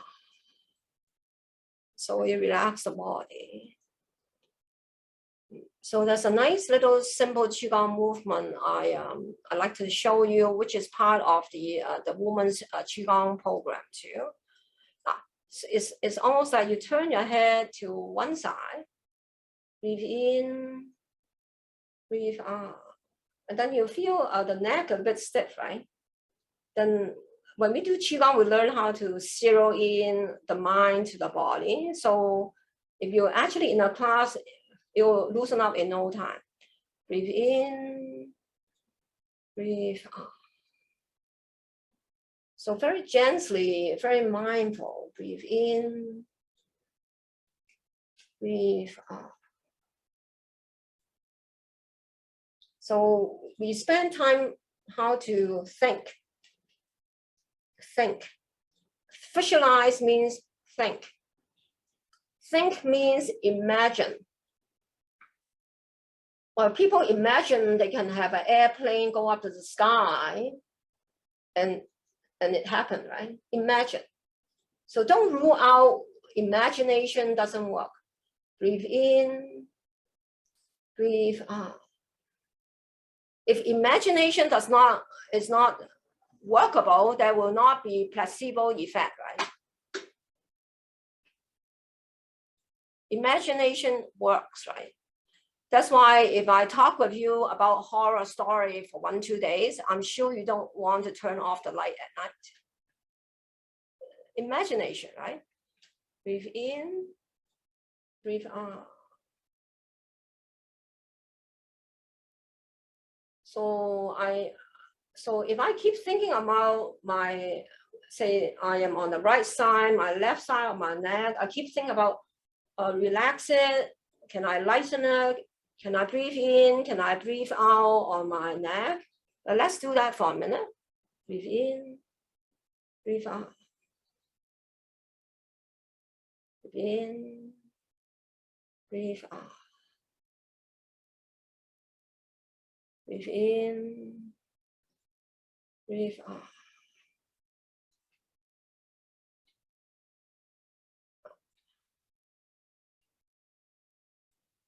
Because you have spent a few hours with us, there's a lot of energy different speakers are giving you. So when you learn to zero in, you can just feel, you can immediately feel lighter, just like that. No secret really. It's too easy really. But the thing is, how do you empty your mind? That's the problem. We can't empty our mind without guided instructions. So the Qigong has guided instructions, follow a class. You have like-minded people coming together. So you can imagine the side lighter, breathe in, breathe out. So you need time. So at the beginning of the journey, we need to imagine a lot of time before it works, because we're not very efficient. But after you spend 6 weeks with me, then your ability to connect with yourself, or you would say you can imagine better. That's why people doing Qigong become creative. It is intuition better. They just learn how to imagine. So imagine, oh, imagine it can be lighter. Imagine it can be lighter. And then you're lighter, just like that. So Qigong has a lot of things like that, right? So when we do healing work too, it's like we also imagine, I imagine I send energy to you, and you imagine you can get some energy in. It's that you imagine you can get lots of goodies in. You imagine I'm giving you love. It's all imagination. We do healing on Zoom, and people have tons of credibility, tons of video say it works, right? So many of them. So you don't want to hear too much, because when you hear too much, then maybe your deal is not practice, right? Then you don't need to listen anymore. But if your deal is practice, then you don't need to be convinced, because we just asking you to spend $32 a night. And I even give you the recordings of that night to ask you to give yourself a chance if you will practice or not, really. That's all. Then the deal is the results of Qigong, is it worth your while, really? Do you have some health problems you don't want, really? You just need some time and to learn how to do it. And then, because when we are coming to the group together, we are giving you a quality time. We're giving you a place to talk with other women. You can learn from each other, and you have a woman club sort of, and then we practice, right? So energy, like Eva was saying, that ground energy to the floor. So it's the same thing. You think, and you can ground it to the floor, and that will be a Qigong practice. But then when we do the woman Qigong, a lot of the movements, we actually sometimes could be raising up our arm like that. But a lot of women are suffering a frozen shoulder. So this will help them or help you not to have frozen shoulder and start moving them. And then we have different movements that allow you to bend down, because lots of women have lower back pain. So we have gently moving down, so that as you're gently moving down, you also have movement gently moving up. So it will just slowly give you the exercise with the breath work to clear the back pain. If you do research online, tons of research say your body homeostasis improve after the Qigong practice. It's everywhere. So we don't need that anymore. But thing, am I going to do? Am I going to do? Am I going to do? No. That's the beautiful thing. Okay, so thank you so much. So I actually will be unmuting all of you, because our promise is not passing 4:30, right? Oh, website. I think the website don't, I guess it's okay now. That was from earlier, yeah. Yeah, earlier, okay. Now, anyways, we have a follow-up email for you. So the website is so easy, right? I'm just gonna post the website too. You can already pay on the website if you want, because this deal of the town, I think I even have trouble trying to make it again. It's not easy. No. But I have a lot of friends. They actually so lovely. I actually asked for gift, and they said, I'll make one for you. They said, give me time, I'll record one for you. So Eva is one of them. I can make one for you, just for you. So okay lah. So the website is change the energy, keep the change. Is that what you want? So I can change you now, but do you want to keep it, right? Because the keeping thing is like that. Because even though whatever we do, we help you to become less, right? If you don't do anything to maintain, it's going to keep adding it back later on, and you're aging, you're getting old, your organs is weaker, and then you might get sick. God hope you don't get all the stuff, because you're going to get it back. This is the thing, is we're getting old. It's not we're getting younger 1 year at a time. It's not that. We're older a year at a time, right? So do you know that you don't need face cream? I tell you, you are the cream. That's the thing. You are the cream.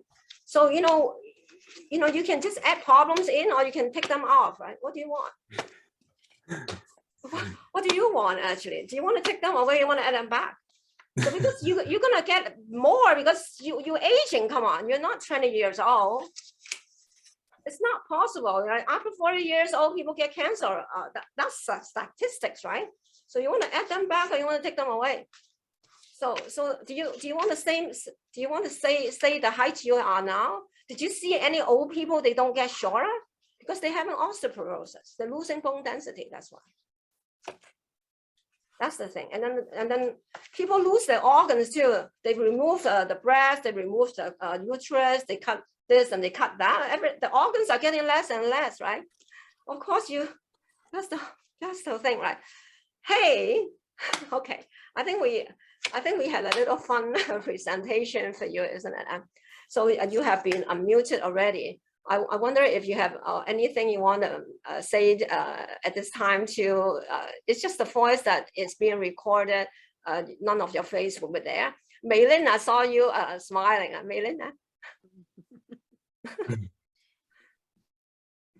That's right. Lots of fun, Master Teresa. Yeah, it's so fun. Okay, see? So when you do Qigong, you learn to be more confident to yourself.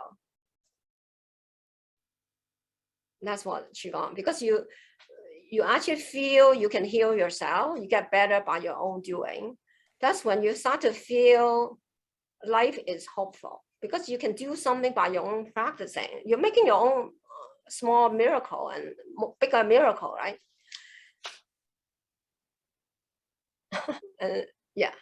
And then thank you for the presentation. Someone said, and thank you for Aaron, thanks for Eva. And then we follow up with you with an email and wish you have a beautiful day. And we just should release you from the room. Okay, thank you. Thank you, Master Teresa. Bye. Thank you. So I hope you learned something.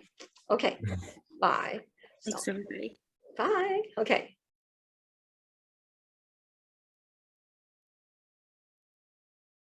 Pain was gone within about a week of starting the Qigong practice. And ever since I've been practicing Qigong, I felt my vitality and my light just come forth. When we're doing our Qigong exercises, we're in a very relaxed state, which puts us in a very nice vibration in order to attract good things into our lives. When we finished here, I felt so much energy. And I said, wow. Working with the energy, it's to me, I'm going to use the word almost miraculous, and that's really how I feel it's been with working with the children in energy in the classrooms. When I started out, I had a lot of asthma. It's gone. I think that is a great stress reliever. It's actually helped me from an emotional standpoint. Is that it's just a gift to yourself and you just feel really great, and it's helped me physically, emotionally, mentally, and spiritually. I find that it balances the entire skeletal system and brings back tranquility and synergizes the senses. I came to Qigong basically seeking relief from pain, and had some private healing sessions with Master Teresa that were wonderful and really loosened up my neck and back and problem areas. Qigong has basically given me the courage to be who I am. I was in very bad health. I was going through some personal crisis in my life. Things improved, and I slowly progressed and doing well. Power of Qi. When the pain really hits me, it's an alternative, a much healthier alternative than taking a strong painkiller. These days, when I'm at work, and sometimes I feel exhausted, and then I just take 10-15 minutes, calm down, and do some Qigong exercise. And I think the best way is just to have Qigong become part of your life. I've already noticed an improvement in my concentration and focus in my own personal meditation. You know, it's very interesting, the people when approaching to me in an office, they're telling me, man, what's going on with you? You're totally different. You're relaxed, you're smiling. We are actually dating. Every Thursday is our date for Qigong. I can't say enough about the Qigong and what it's done for my life, and in many, many ways, and continues to. I practice every day. One of the examples of how Qigong has miraculously made a difference is several years ago I had a lump in my cheek, which after Qigong treatments has disappeared completely. I met Master Teresa a few years ago and been seeing her ever since. From a physical perspective, she's helped me tremendously. I was taking on a lot of my patients' symptoms, so she helped me with grounding. I'm so much more grounded when I work with patients now than I was before. I broke my finger last year, and it's been just terrible, hot and red and swollen. I wish you had taken a picture yesterday because the swelling has gone down quite a bit. There's no pain whatsoever. I mean, I can really, squeeze this thing. There's absolutely no pain. So, I mean, I'm sold. It was deep sleep. I didn't wake up. I was dreaming, vividly, and I felt so good. I didn't take as much coffee to wake me up this morning. My left knee was really bothering me for the past week. Last night I had a great night's sleep. I woke up today. There is absolutely no pain in my knee. It's gone. And I had this amazing heat moving through my body, and it concentrated on my head, and it was so intense that it kind of startled me a little bit. I know it wasn't a hot flash, and I still have those already. I have arthritis in my joints, and this morning I didn't have to do yoga. I felt completely clear. I just love Qigong. It's amazing, and I just appreciate the treasure that it truly is. I met Master Teresa 2.5 years ago, and at that point I had a lot of cysts and tumors in my body. And during 2 years practicing Qigong, becoming instructor, helped me to clean up my body in a holistic way, just doing Qigong. Master Teresa and trying Qigong, I had some blood tests done, and I've had an ongoing problem for about, 10 years or so, where I always had super high triglycerides, high cholesterol, all of them very bad. I had a very inflamed liver. And when I went back and got the test done again, the results were exactly midpoint of normal, and I never recall having a result like that. Starting to learn from Master Wu and continuing learning with Master Teresa, so it has been a wonderful journey, and I can recommend it to anybody. So I've been dealing with cancer patients for the last 6 years. So it's a wonderful thing to do, giving back to the community, especially people dealing with cancer. What I've learned is that patience is a major point. You have to do what makes sense to you, what makes sense to me or us. And we have to have patience to let it happen. And it's happening.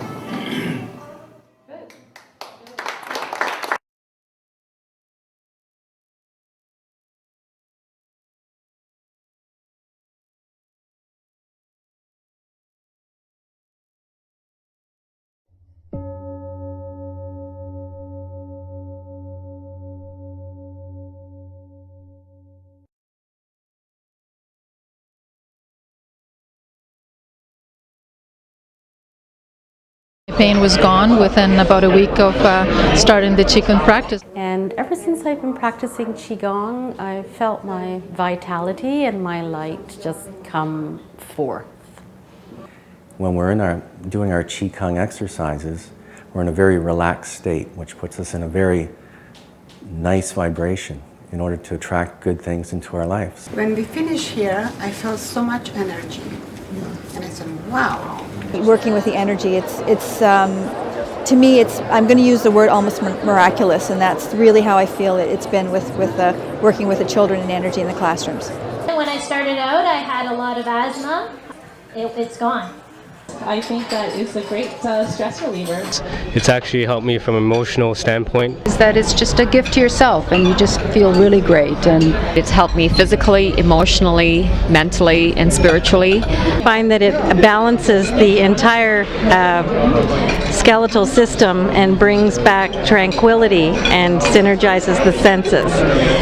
I came to Qigong basically seeking relief from pain, and had some private healing sessions with Master Teresa that were wonderful and really loosened up my neck and back and problem areas. Qigong has basically given me the courage to be who I am. I was in very bad health. I was going through some personal crisis in my life. Things improved, and I slowly progressed and doing well. Power of Qi. When the pain really hits me, it's an alternative, a much healthier alternative than taking a strong painkiller.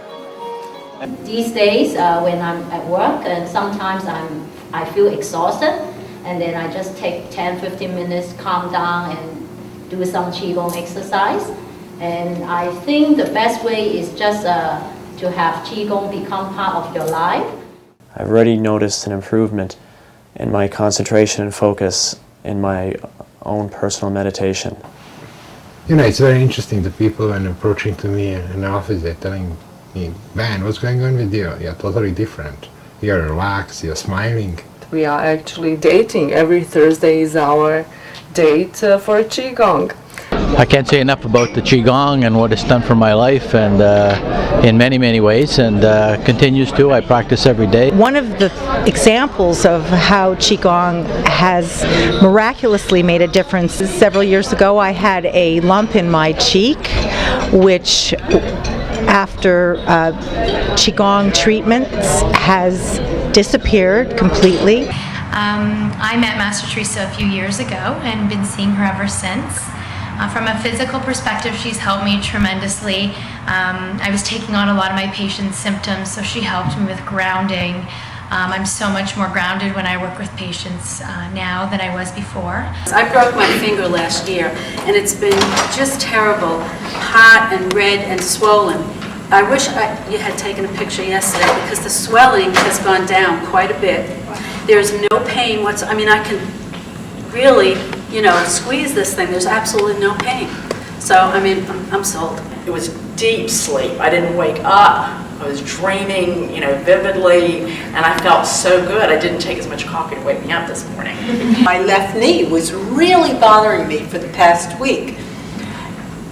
Last night I had a great night's sleep. I woke up today. There is absolutely no pain in my knee. It's gone.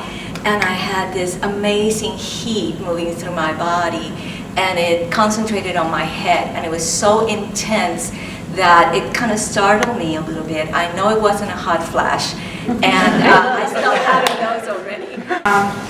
I have arthritis in my joints, and this morning I didn't have to do yoga. I felt completely clear. I just love Qigong. It's amazing, and I just appreciate the treasure that it truly is. I met Master Teresa 2.5 years ago, and at that point I had a lot of cysts and tumors in my body. And doing 2 years practicing Qigong, becoming instructor, helped me to clean up my body in a holistic way, just doing Qigong. Master Teresa and trying Qigong, I had some blood tests done, and I've had an ongoing problem for about, 10 years or so, where I always had super high triglycerides, high cholesterol, all of them very bad. I had a very inflamed liver. And when I went back and got the test done again, the results were exactly midpoint of normal, and I never recall having a result like that. Starting to learn from Master Wu and continue learning with Master Teresa, so it has been a wonderful journey, and I can recommend it to anybody. So I've been dealing with cancer patients for the last 6 years. So it's a wonderful thing to do, giving back to the community, especially people dealing with cancer. What I've learned is that patience is a major point. You have to do what makes sense to you, what makes sense to me or us.